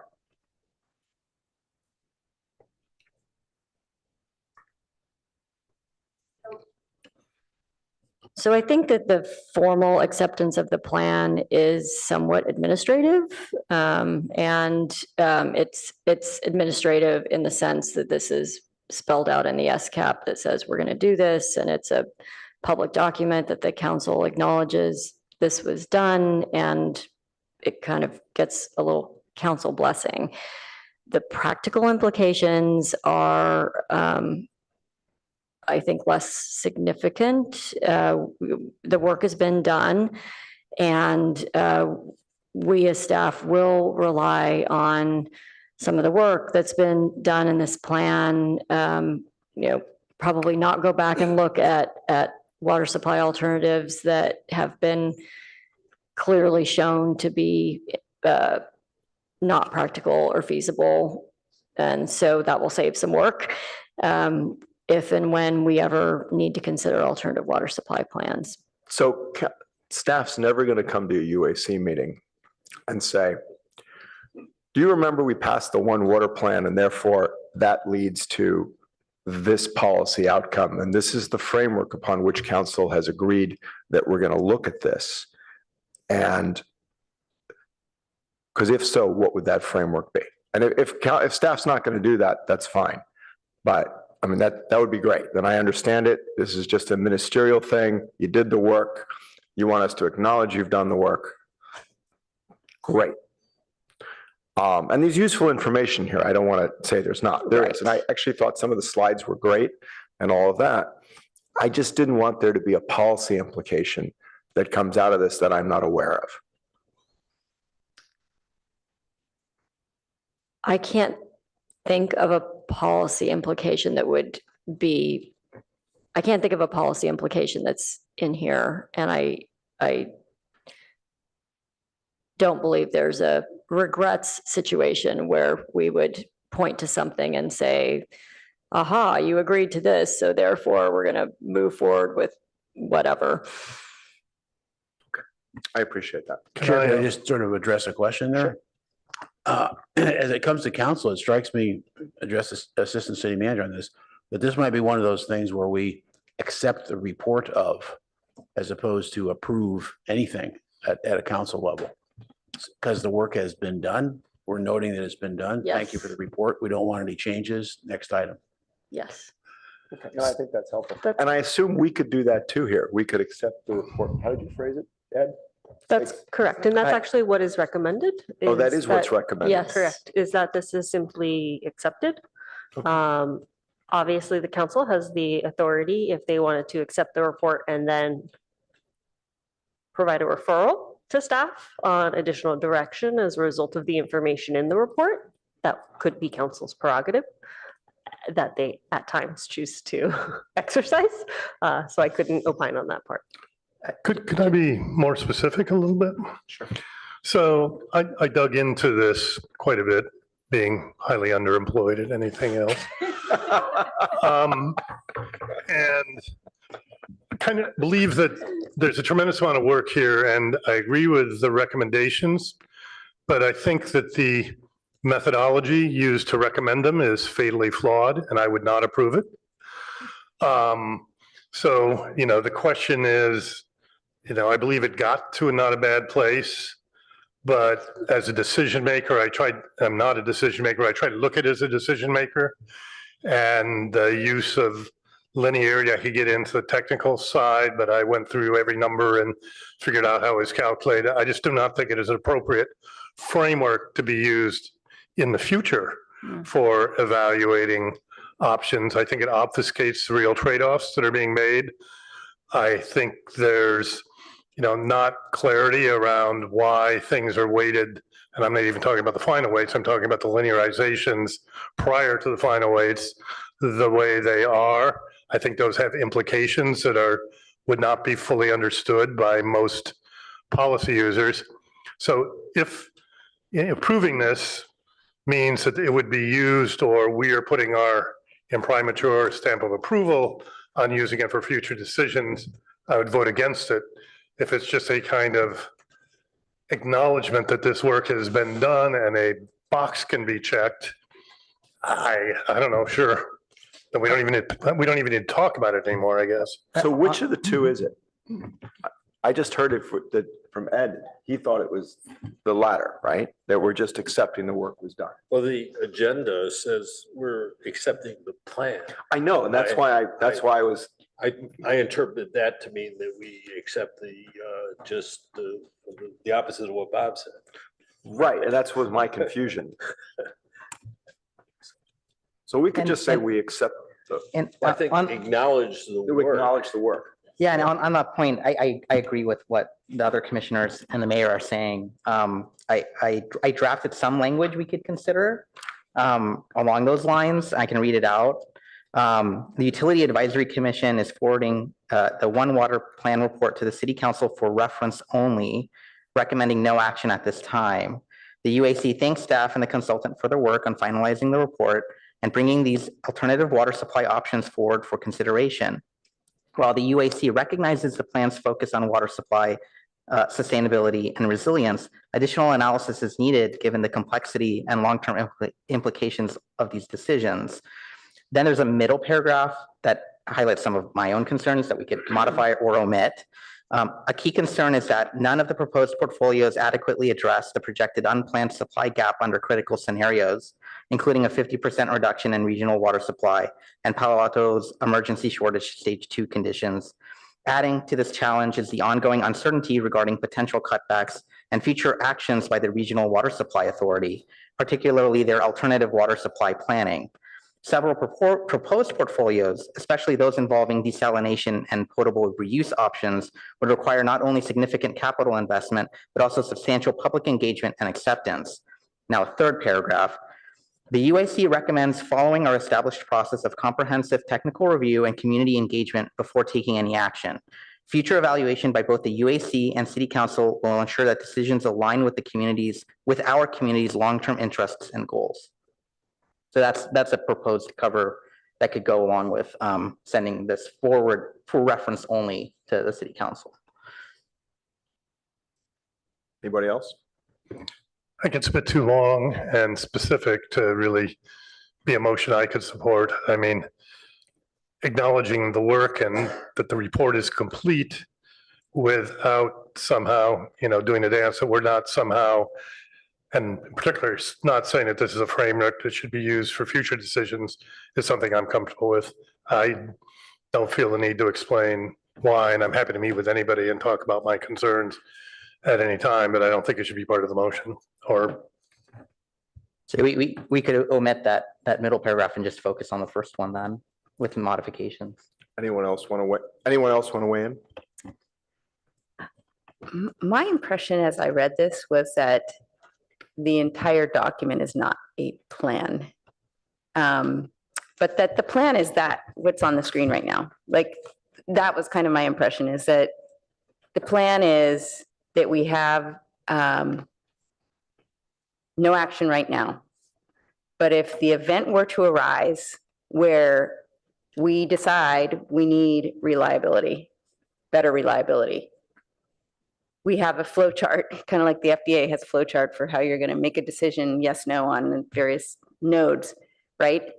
Then we're going to do an enhanced water conservation phase 1 into phase 2, which I understand we're going to do that anyway. And I do support that, by the way. And then you get to after that, you get to another node where you're like, okay, do I still need to address this? Yes or no? And so to me, this seems like the plan, right? This is like what you're going to do. And I don't necessarily have major concerns with which items bubbled to the top. We have this list of, 8 or 9 portfolios that bubbled to the top. So I don't have concerns about the fact that those did. I read those sections. It seemed like, the cost for some of them that I thought would be of interest were just way high. I'm like, I understand why those are off the list. And so to me, this seems like it is not a plan. It is a tool. And the weightings, I agree, like the weightings could totally change. Like they seem kind of arbitrary. The 1s, 2s, and 3s aren't granular. Like we could change those things. So to me, I don't really have a problem with it besides the fact that it's called a plan. And so I don't think that we're saying like we should take this document and act on it now. We're saying there are all these scenarios. This is a tool to go and look at it when we decide we need better reliability. I think one thing I saw the shortcoming for me personally is if we did get in a situation where there's a long drought, what can you implement quickly, right? We know that the groundwater is an option, and to me, it seems like having that in our back pocket is something that we could pull out if we got in that situation, and then knowing the time frame to implement all the others. There wasn't like a section that talked about the timeline to implement, although it was embedded in the later graphs of like when they came online. I'd love it if that was in there, because to me, that seems like, okay, well, if we got forced into trying to make a decision, how long would it take to implement something?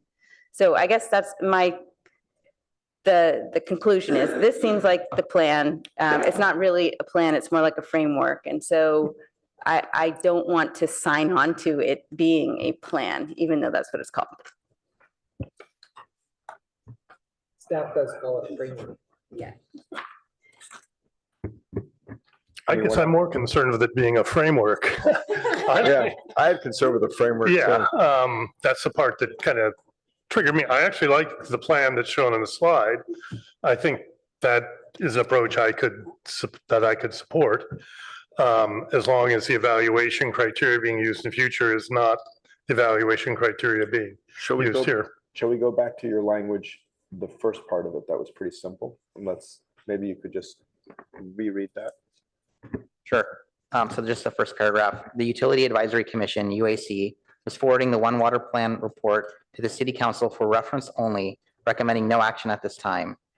The UAC thanks staff and the consultant for their work on finalizing the report and bringing these alternative water supply options forward for consideration. While the UAC recognizes the plan's focus on water supply, sustainability, and resilience, additional analysis is needed given the complexity and long-term implications of these decisions. Would everyone be fine with that language?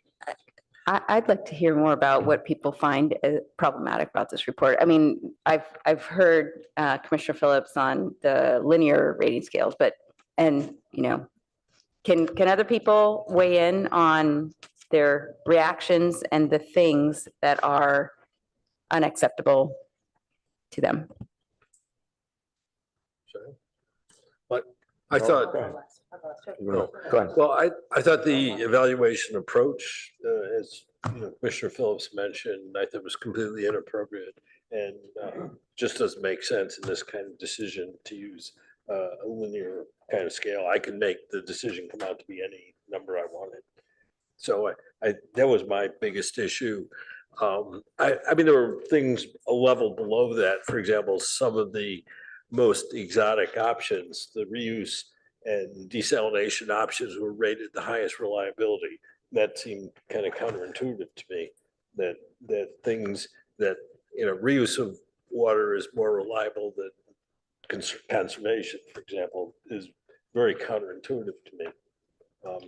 So, I mean, my thought would be to, just accept the report.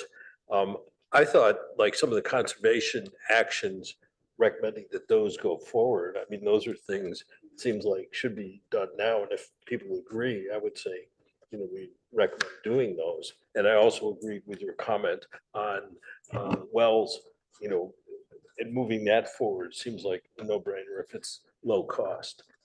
So those would be my thoughts. I agree with most everything that's been said, in that my point of view on the One Water Plan is that I would not be able to support it. But I want to take a different tact, which is that we not lose the underlying premise for this One Water report, which, as I understand it, I mean, I'm persuaded by arguments we've heard today and last month that it seems a false premise that one needs to accelerate all this planning and thinking because of SFPUC and BOSCA. So I don't want to lose the any momentum that we had out of last month's meeting, that we quickly build dialogue with the new head of BOSCA. I sensed a lot of concern around, well, I'll just say regulatory capture, that BOSCA is not putting enough oversight and pressure on CapEx and cost overruns, and what one of the speakers earlier referred, Peter Druckmeyer, referred to as change orders. And I heard this for the first time, but this notion that a $15 million impact on Palo Alto as our share of Bosca, I'd want to understand that better. So point one, I would recommend or urge that we follow through on the idea from last month that we presumably it be city council up to now, I think it's been Greer Stone, that we meet with Bosca's new director on all these topics. And just as important, that we send a letter. When I say we, I don't know if it would be a utility director or mayor, or I don't know who the right signer should be, but a letter to SFPUC with questions and requests for more information, follow up on a lot of the themes that came up with Steve Ritchie last month or 2 months ago? Everything from the construct of the design drought, the what's that expression? The return timeframe on the drought, the discrepancy in demand forecasts between their finance bureau and their enterprise. There were a number of issues. I don't have to rattle them all up here, but requests for more information from them. That I'd like to see, and if it's appropriate for the commission or any of us to help with the drafting of that or the formulation of those questions and information requests, I'm happy to do that. But let me just say that really all I'm saying is letter to the SFPUC with requests for information. Go ahead. So I did want to parse out kind of the two separate deliverables here. One is the plan and the report. The second one is the actual Excel tool. And I wanted to ask first about the Excel tool, and then I'll describe some of the issues I had with the report. So I was wondering if staff has had the opportunity to use the Excel tool, and if it fits everything we asked for, we like it, or if there's additional follow-up we need to do with the consultant pertaining to the development of that Excel tool.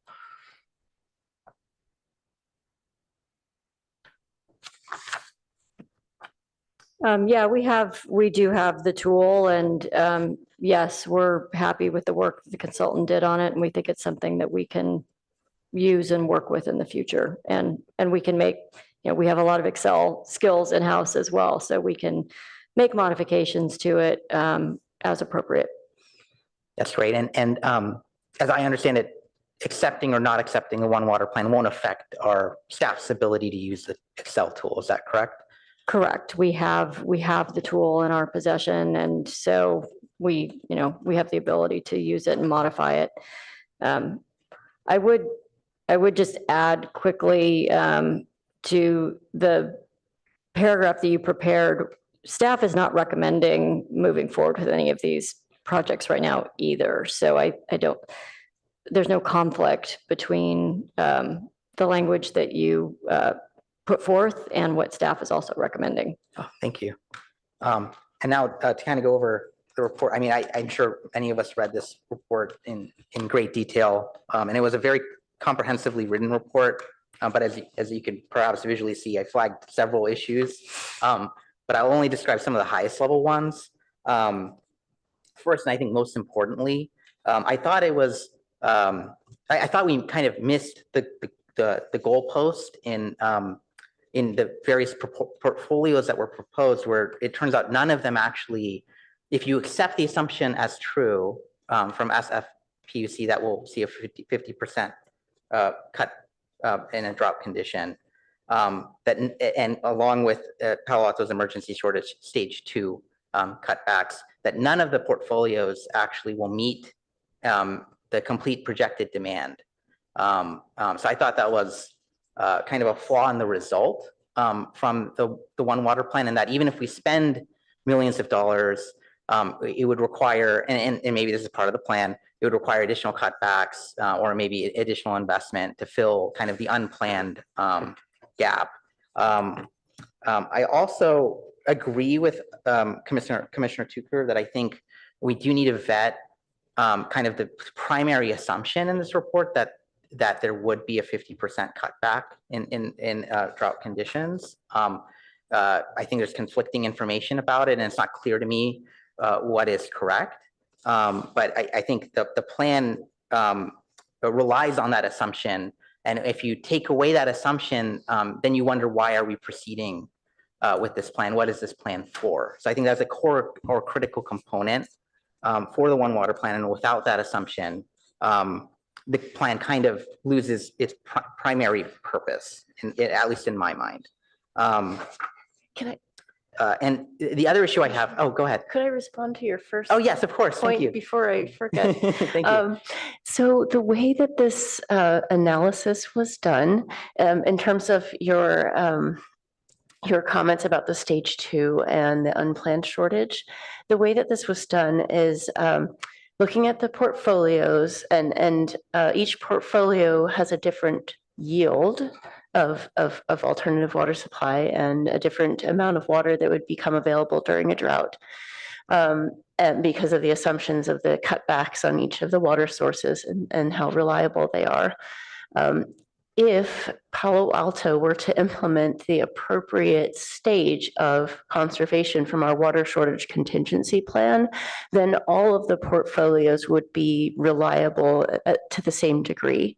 So the idea of using the stage 2 as the standard stage that would be implemented for each of the portfolios is in order to be able to test the portfolios against each other and show that, if we did this stage 2 of conservation, even if there was a 50% cutback, which we would never in reality do, we would never implement procedures and plans for a 20% cutback when we needed a 50% cutback.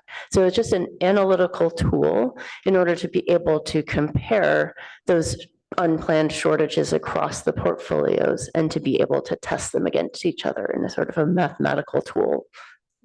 Just in case that provides any insight, I'm happy to try to answer or articulate it better. I know, thank you. No, that's helpful.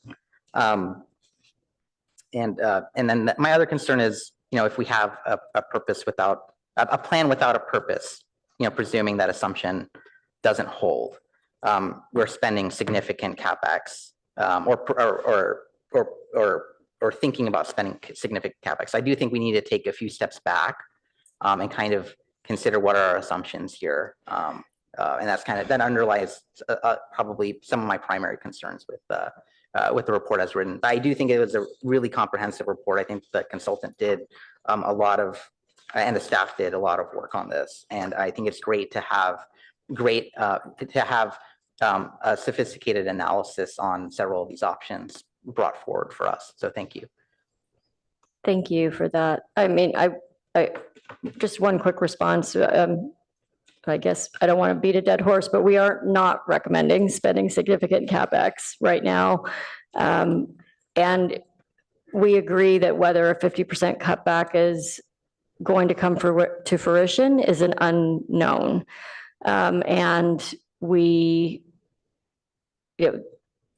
there is analysis by our supplier who runs the regional water system that tells us that there's a possibility that that could be the case. And so we have used that as kind of a worst case scenario in testing these different portfolios under those conditions. But we would have to wait to see how all kinds of factors play out, that regulation, the implementation of it, the effects of it, in addition to other forces that might be at play with our water supply before we know whether we actually are in a situation where we have a reliability concern.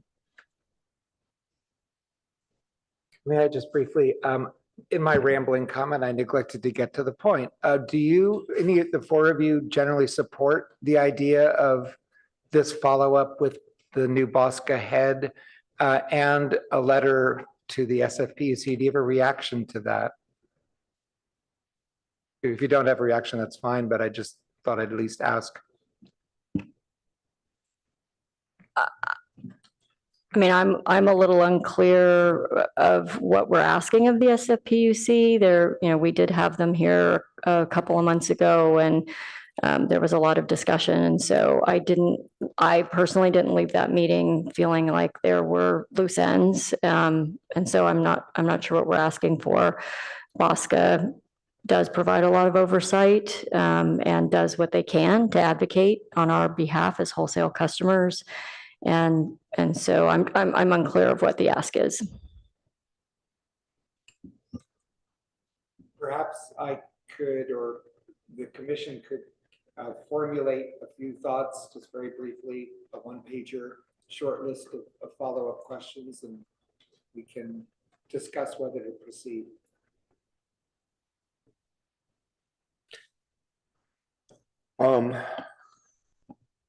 So we advise the council. So I think we're mixing two things Yeah, here. you could point. So, I mean, frankly, Ed's listened to this discussion. He's our liaison. He had these concerns. He can run with them with council and do what the mayor of Palo Alto would do, and evaluate it. I think he's heard this from us, and I think we're lucky. If there's particular things that we want, additional information, our role really is to ask staff for that, and then staff tries to get it from, we as a UAC don't write letters to anyone and demand anything. No, I observed that in my earlier comment that it would No, not- I understand. It would not come from the commission to the PUC, but Right. I mean, from the city. if we wanted to ask the city council to do something, that's perfectly within our purview. Yep. Thank you. Or it might be the BOSCA rep, Or the Which boss is- rep, that's correct. which is, We could ask the Bosco rep. Greer Stone. Right. Yeah. We could ask Greer to, Dig in and dig in. We could ask Give Greer to us- come to here if he would be willing and he could testify. testify and explain to us what's going on at Bosco, what his views on this, how we could do that. Greer might not appreciate that, but we can do that. You can't subpoena him, but No, we can't. So I think that's definitely our role. I'm not sure exactly what the ask is, so I wonder, would it be appropriate, Commissioner Tucker, could you put together a letter that we could review the next send it meeting? to staff. Why don't you send it to staff and staff can, because you can't send it to all of us. That would be a Brown Act violation. Oh, right, sorry, I forgot about that. Correct. So I think Commissioner Tucker, if you wanted to compile that list of asks, then staff can review it with the UAC chair and vice chair in one of our preparation meetings. And obviously then in collaboration with Councilmember Stone, given his position on Bosco. I will do that. Thanks. Great. I have just a couple of other things to add here. I did not have the time or the capacity to look through the report in quite as much detail as my fellow commissioners. But I think, Carla, we've had several conversations about my deep concern methodologically and some of the issues that I think were maybe not adequately addressed by the consultant here. That's life. Like, I understand the contract is over and there's not additional budget to do that, but I do think that it remains really important to communicate the clear deficiencies in the current plan, so that when your department goes back to revisit this, or council goes back to revisit this, and there's staff changeover, I mean, God help us, please do not allow there to be staff changeover in the water side. But when that happens, because it will happen eventually, like, I think the hope is that there's a really clear record of all the things that are wrong with the report. And the fact that there is a decision made not to spend more money to fix those deficiencies. I think I really deeply appreciate your absolute dedication to going back to that previous recording and directly addressing these comments. I think that the reality is that there are several follow-up items. Like, there's actually a plan of how we need to follow up on some of these items today. It might not be Palo Alto specific, but preparing for regional water reuse is essential, and we need to do that now. right? There's a lot in this that is, it's not technical. Like, we got a very technical plan developed in an absolute vacuum. What we have is a regional water supply system with a huge number of regional political problems and regional financing problems. And so it was kind of like the wrong report to start with. And I realized your department didn't initiate this report. Like, this is an SCAP goal and a council goal and everything else. But we need to be really clear that the primary problems, yes, there are a bunch of technical problems, but the primary problems are really political in this area. And so, like, the political decisions that need to be made are X, Y, and Z, and those are really the triggers, right? So I think being really clear about where those holes are would both help us address them in the future, but also figure out what we need to do today to be prepared for a more reasonable, I should say, a stronger plan that is actually trigger-based. This is not trigger-based, this is a decision tree, but it is absolutely not trigger-based. So yeah, that part I want to be on the record, please. I think that the other, yeah, we should be really clear about what those implementation plans are. You have several that you've sent here, included in the slides. I think they're important. The next cost of service analysis component, for instance, like, what are we have big rate problems as it stands with the water utility that have nothing to do with SFPUC's rates, but also have to do with, yes, SFPUC deserves a lot of this, but we also have rate increases that stem from infrastructure maintenance within our own city, right? And so being really thoughtful actually about how conservation efforts are actually going to end up also impacting that cost of maintenance. Like, this is not you don't get one without the other. Clearly, you know this. I'm not preaching to you, but, like, for the record, that needs to be well understood by council. And I think that there's also just, we are not going to implement big infrastructure projects as a small community. We are going to do this in the context of a very large regional system, and we need to be very proactive regionally. I'm so glad that the mayor is here. But this is a huge problem, and it's one that we really need to pay close attention to. Yeah, can I just comment on where I think you all are? To me, it almost goes back to the original question that the chair put, is that what happens now? Because I'm trying to figure out how you write the staff report for everything that I've heard. It's just a decision tree that we'll look at if we need it, so it's contingency.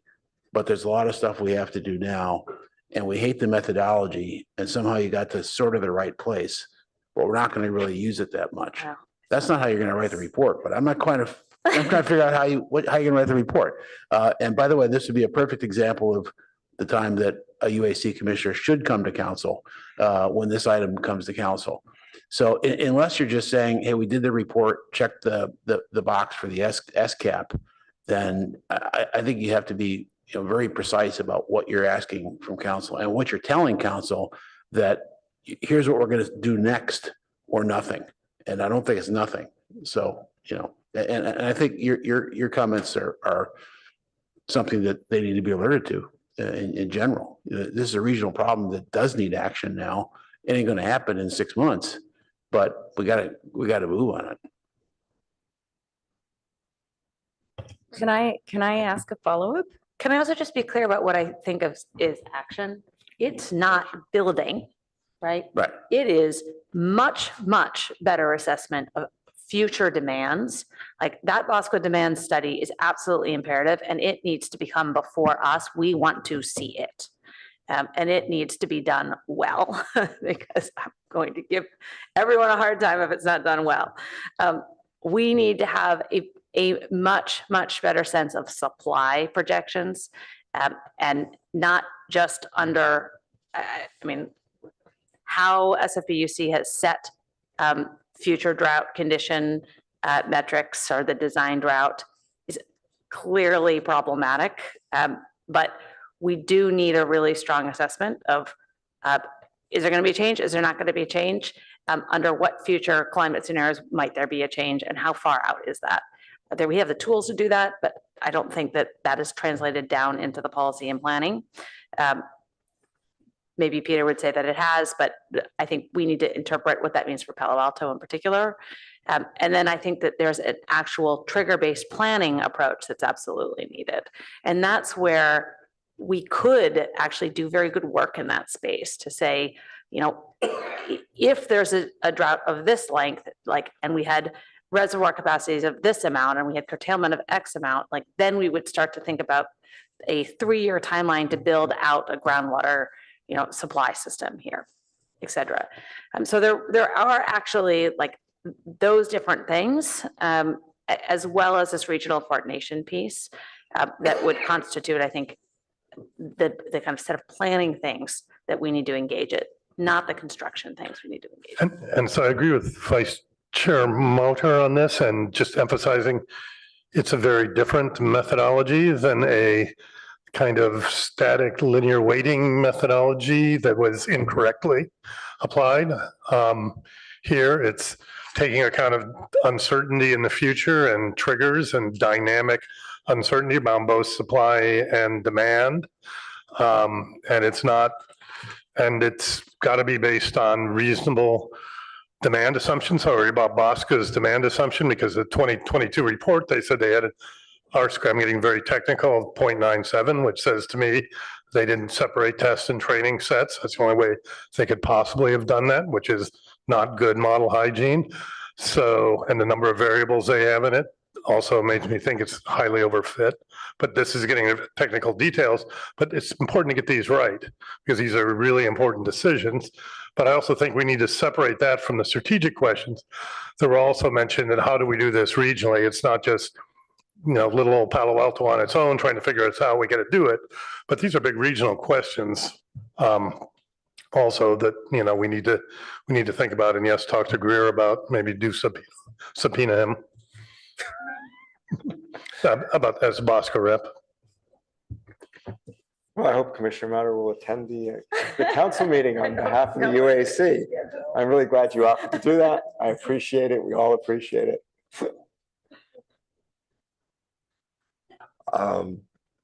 We do need to wrap this up. You had something down there.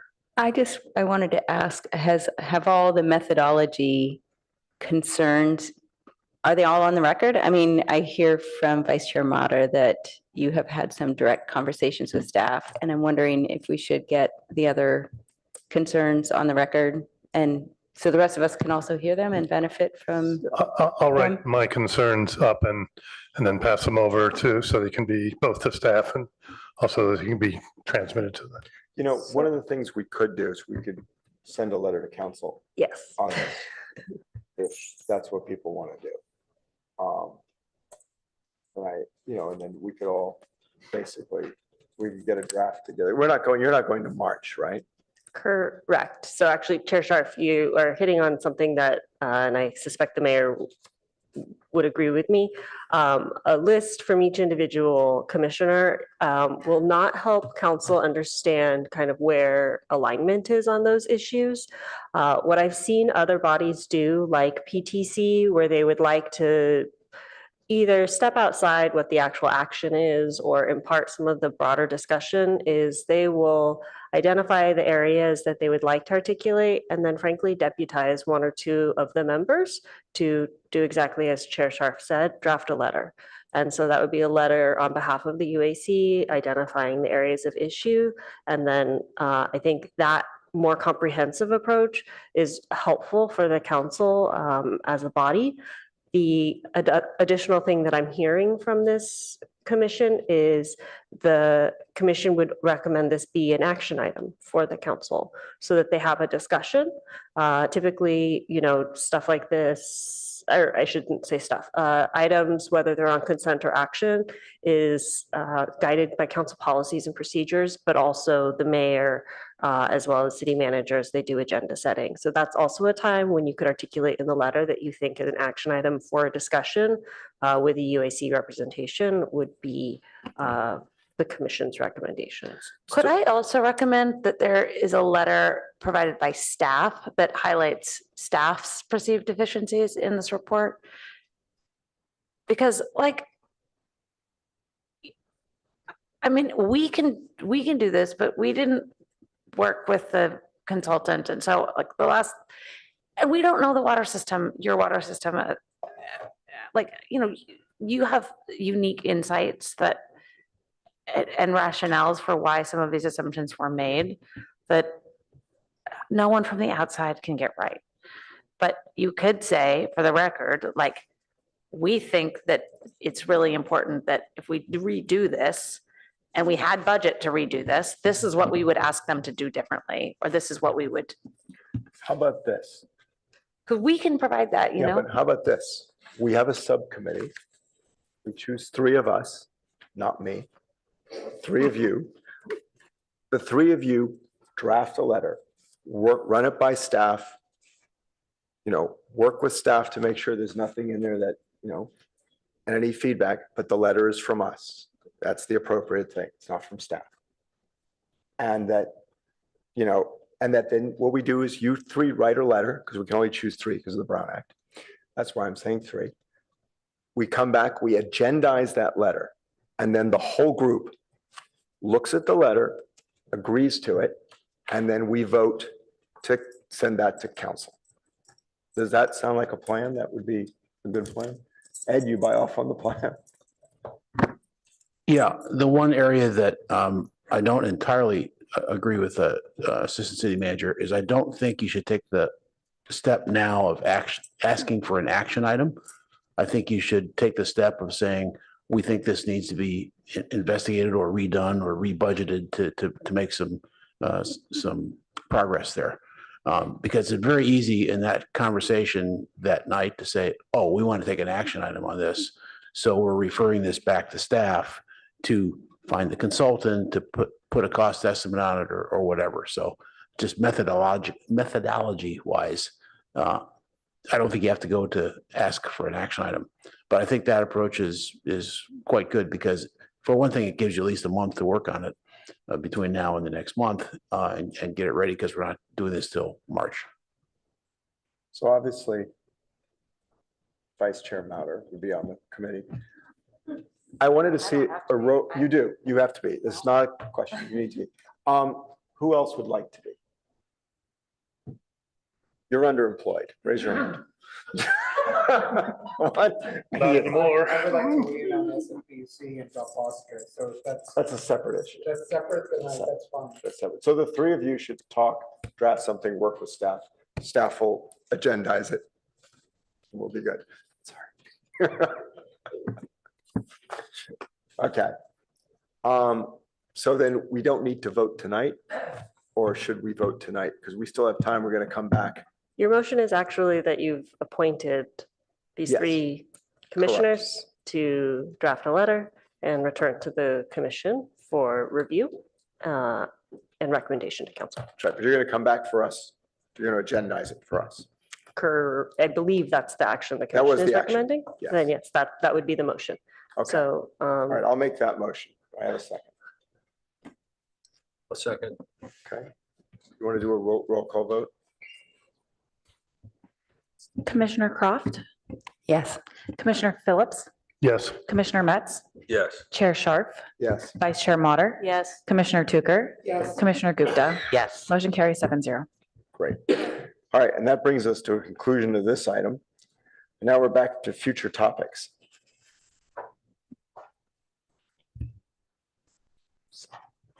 Strong.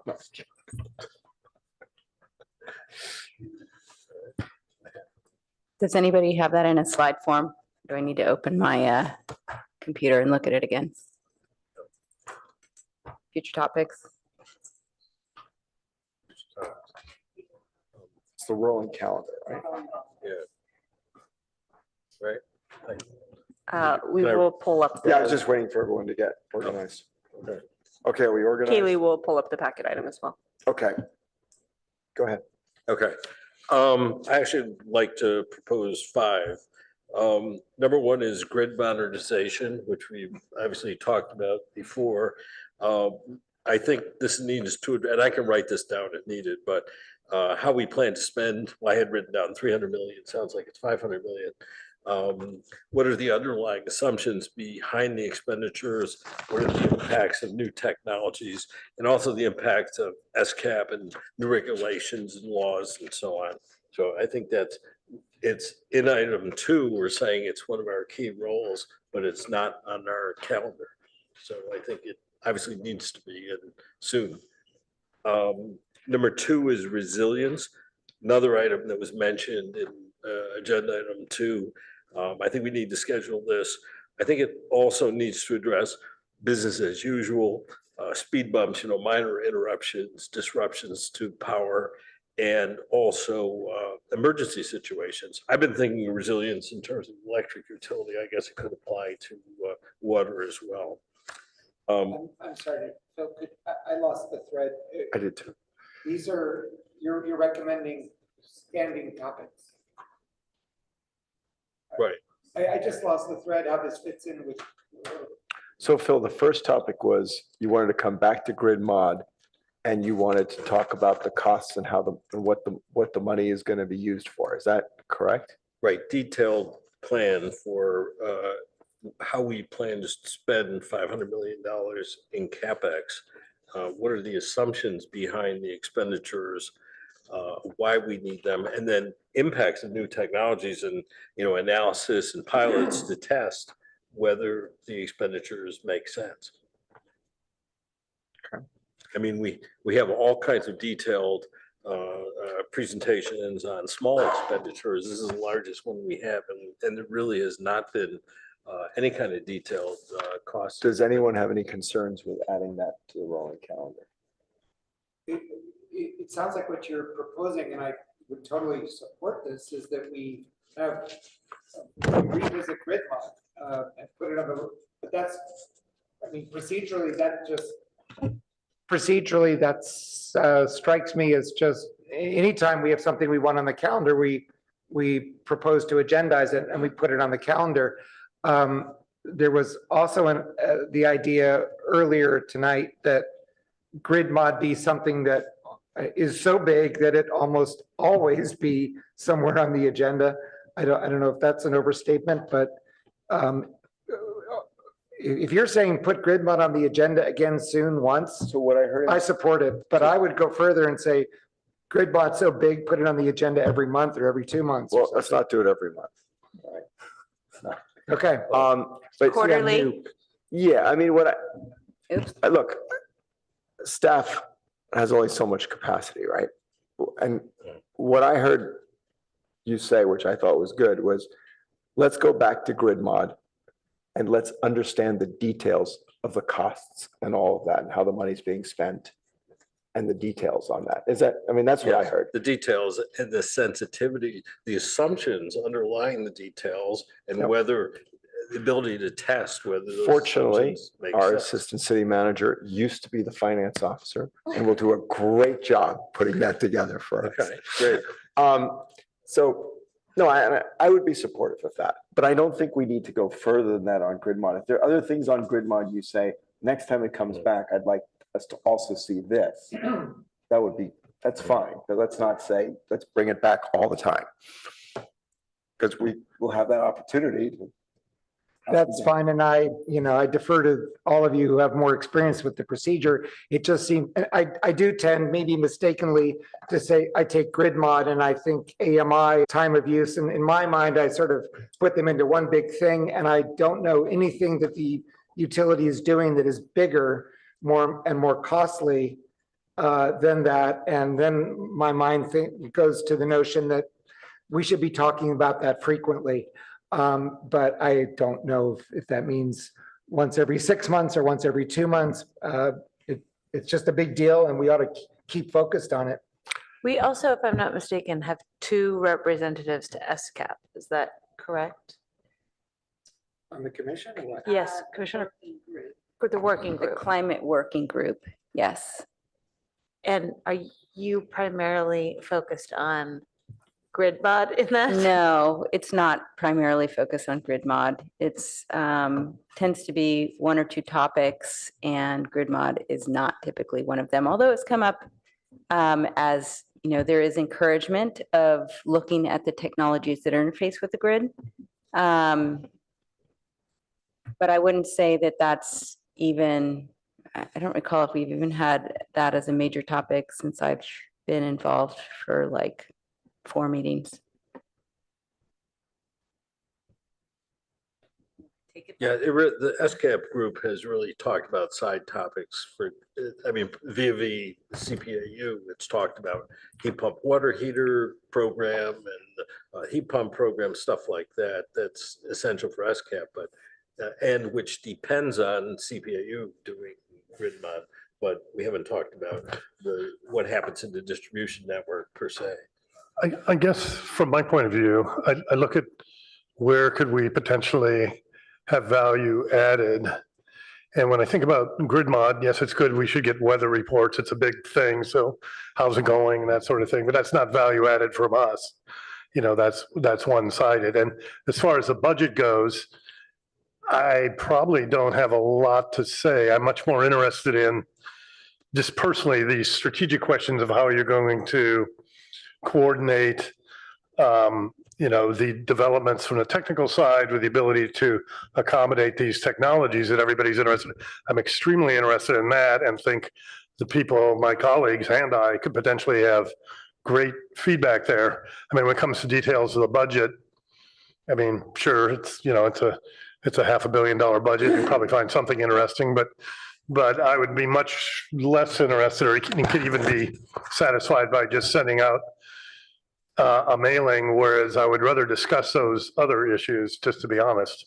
I mean, that's where I feel, looking at the group, that we have the most value added. I am curious how we got from 300 million to 500 million, to be honest. I can say I have not heard the $500 million until tonight, so I Okay, will so that may look not into be that. correct. It's probably easier than you think. Yeah. Yeah, I'm sure. Not to say it's I wrong. agree, the topics that Commissioner Phillips mentioned are actually more interesting to me too, but I think revisit, I think, is the wrong term. I think we've never had a budget drill down in this gigantic cost. And I think one time we need a budget drill down, and then we can start looking at, well, okay, could we cut that $100 million if we did technology X, or if there was some huge penetration of Y? I think, you know, so I agree. Those are the important questions. You said you had more. Okay. So we're going to go ahead with that one. Okay. Staff have any concerns? We didn't say when you had to bring it to us either. But it has to be on the calendar and it has to have a date. Okay. Second one was Commissioner Gupta and I had talked about emergency preparedness. And I think the topics in this one that I'd like to propose are, number one, what is a design emergency? Because there's a big gap between what CPAU has defined as an emergency, which has been something like 48 to 72 hours of electricity disruption, which is far, far less than what Office of Emergency Services defines as an emergency that we should be thinking about. So I think first is agreeing on the design emergency, and then secondly, agreeing what role CPAU should take. One thought that we had, which is similar to the last discussion we just had, is, you know, just having, I think Commissioner Gupta and I'd be willing to just have an informal discussion with staff, whoever's. Why don't you guys have an interested. informal discussion with staff? And then if there's something that comes out of that, Okay. that's different. Why don't you So do that? we'll take the action to follow up. Okay. Then one other area that I want to suggest is large data centers. I'm sort of getting the sense that we're sort of, we have at least one large data center project. And it sounds like with our low rates, we could be subject to more of them. And I'm just sort of getting increasingly concerned about what impact that could have on CPAU, since we have responsibilities, for example, to provide a certain percent of our electricity is renewable and so on. And if you get some gigantic new customer, what that could do to our ability to meet our legal requirements. So I'm thinking it would be valuable for CPAU to have a position on how it will entertain large. So why don't you have an off customers. discussion with staff on that as well? And I mean, my understanding, at least in the thing, is that the more electricity we actually use, the lower the rates actually go. Yeah. But it's a step up at some point. So at some point it becomes a little more expensive and then the more you get, but staff can probably talk you through that. No, but it's much trickier than that because we have supply contracts, right? If we, supposing we had a customer that wanted to buy triple the amount of electricity we currently sell, we have no way to procure that. Sure we do. You can go out and buy a solar contract tomorrow. Could we, No, it's not so simple. at all. could I suggest a broader topic, which is one I've mentioned before, but I really want to see scheduled, which is just, what is our commercial electric strategy? Do we want to have more large data centers? We have tiered pricing for commercial, represents more than 80% of our load. We only have one customer who's accepted it, I understand. Should we make it mandatory for them to accept it? Do we want to attract commercial? Do we want to be competing out there on the basis of electricity for data centers? Now, I would like that to be scheduled because I'd like to discuss that at our level. I think we've over-discussed residential and we've under-discussed commercial when it comes to electricity, particularly when you look at the relative load. I think that's a valuable topic to discuss. I did ask about That's a fine generalization. I agree. That's fine. I did ask about the data center business and our prospects in it during the budget subcommittee meeting with Commissioner Croft. And it turns out that our rates are not competitive against Santa Clara's rates, which is why there are several more commercial customers there. But I think it's a valuable topic to explore further. I think it's a broad general topic and it's a good topic. Yeah, so data centers are part of it. Yeah, it's a subset. I agree. Suggest that, maybe we can bring that part back as part of our load projections in terms of those potentials, because we've done some. It's more than that. We're talking about a proactive strategy. Understood. And there's an economic development component of that as well, which I think the commission is also alluding to. And there's a big rate design part of it too, because I mean, currently we have the tiered rates, they can opt, but they're on an opt-into basis. I mean, it's a good question. Do we want to become competitive with Santa Clara? I hear you could help us with that. I mean, I think it's a good topic to discuss. What is the strategy around commercial? Because I agree, we've always talked about residential. Staff will take that one back for further So discussion. maybe we could, like the other topic, have a discussion with staff and figure out, if there's a phony in there. No, I I think generally, if, staff has heard the interest from the commission in terms of a greater desire to dive into the commercial side of things. What I think perhaps everyone can benefit from is just kind of letting staff take that back to crystallize into what kind of discussion that might look like, so we can make sure it's productive. Perhaps, we can reach out to Commissioner Metzer-Phillips as we're working on that and return. So just, I hear the desire, and I think trying to parse through economic development versus zoning versus the utility aspect is a little bit what the wheels are turning in staff's head right now. So we can make sure we focus the UAC and can resource it with the utilities team. And just to reference Chair Sharf's comment, and if we sell incremental more power, as long as it does not trigger large capital expenditure, then generally that is a correct. That we're able to leverage kind of our infrastructure to do that. Data center, you can talk a data center, there's a wide range of what that could be, 9 to 12 megawatts, 100 megawatts, hyperscalers. So there's a different definition of what do you mean by data center. So there's probably another discussion on that as well. Yeah. Is that it? That's it. Let's. Okay, good. Anybody else? Anything else? Go ahead.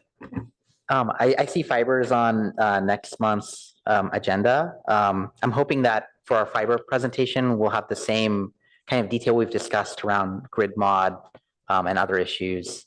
It'd be great to have a fulsome and detailed conversation about our progress on fiber, the budget, the phases and the approach, and what we know so far about the design of the fiber network. Thank you. Anything else? All right, seeing nothing. Any, Is this just are you asking key or important agenda items we'd like to see in the next several months? That's what we're?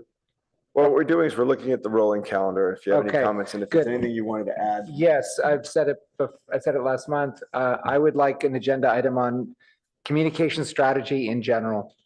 So I can Why don't elaborate. you take that offline first, talk to staff, figure out if you still want to talk about it after that. I mean, it's a broad thing, communication strategy in general. It is, and What's it's the concern? my observation. Well, one concern is that in my limited observation, we don't talk about it a great deal.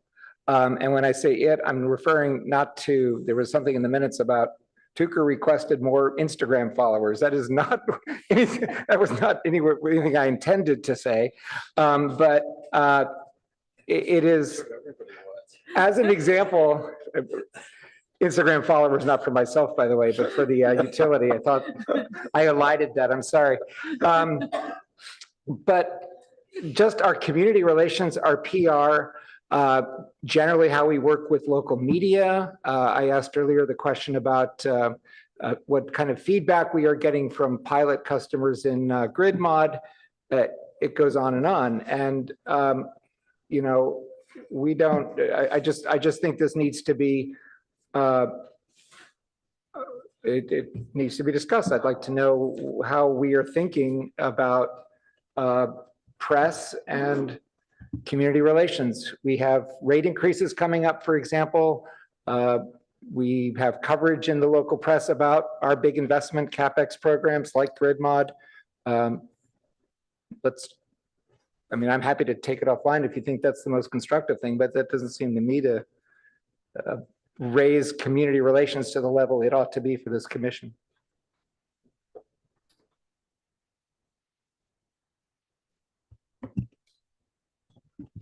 Are there places where staff would appreciate UAC input when it comes to community relations?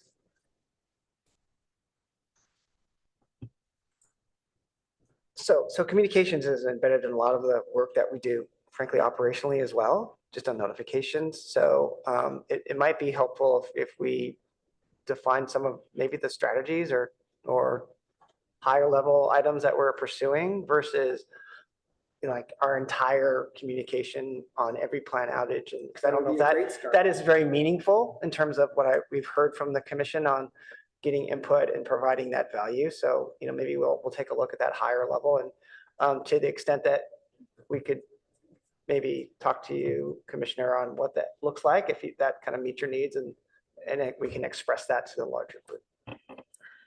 Just as an example, Chair Sharp, I would posit that if you were to interview each of us here on, you know, on the commission as to what is our media strategy.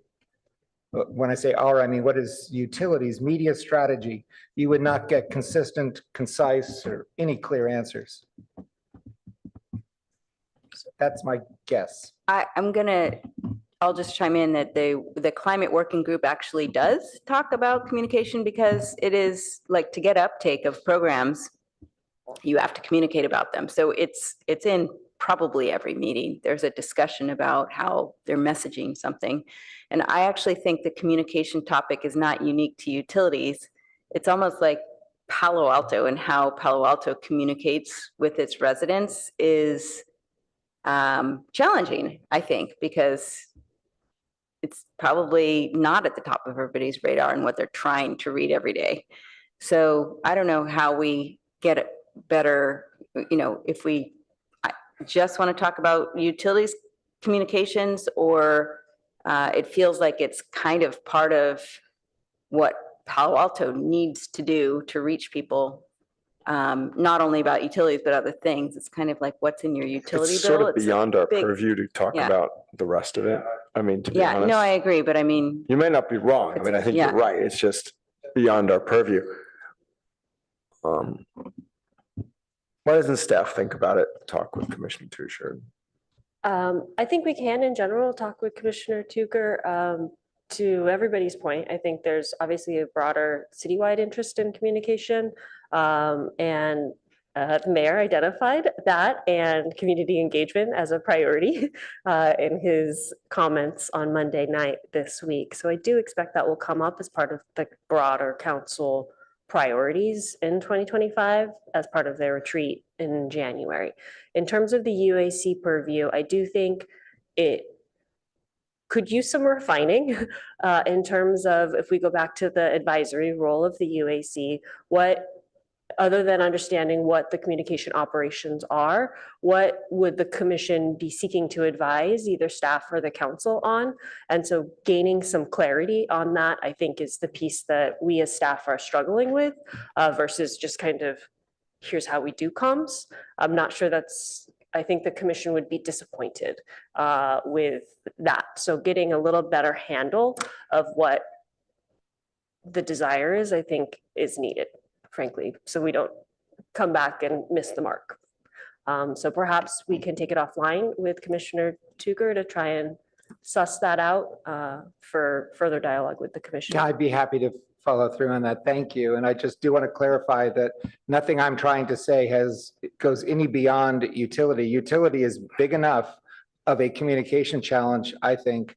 And so it's also, I'm not suggesting that we ought to advise staff now, we advise city council, but I just asked for this as an informational. I don't know where it would lead. It might just be a one-time informational, but it seems that over the last several months, I've observed a number of other things that we get advice on and don't necessarily vote on, and this might just be one of those. Can I raise the fact that there are 4 items on the February agenda, and I don't have a strong understanding of what's being covered on commercial customer survey.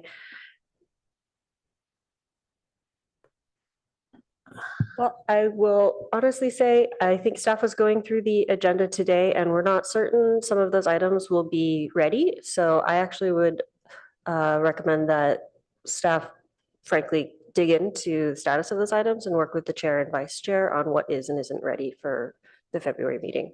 Okay, what does commercial customer survey refer to? Do you know? Hi, Catherine. Is that explicitly what? So Utilities regularly conducts customer satisfaction surveys of our various customer groups. So we're assessing perspectives of the utility, perceptions of the utility, satisfaction with various things such as rates and programs, our environmental initiatives.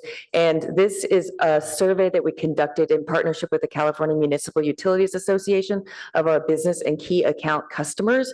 And in the past, we've brought the results of these surveys of different customer groups to the UAC just to present on the results, the key findings, takeaways, any action items, and we thought the commission might be interested in hearing the results of this survey. It would just be a presentation just for your information and discussion. I'm just concerned about the 2 things. I think the lengths of these meetings is starting to get a little bit long. So I want to be conscious about the number of items that we're agendizing. I also am sensitive to the fact that we have not talked about fiber since I arrived on this commission. And so I expect there to be a significant amount of conversation there. And the tier 2 water allocation during drought may also be a lot to talk about if it's not ready. So I think what staff's saying is that a couple of these items are going to fall off. okay, great. All right, and with that, any commissioner comments and reports from meetings, events? Seeing none, let's have a motion for adjournment. So moved. Second. Second. All in favor, just say aye. Aye. Thank you.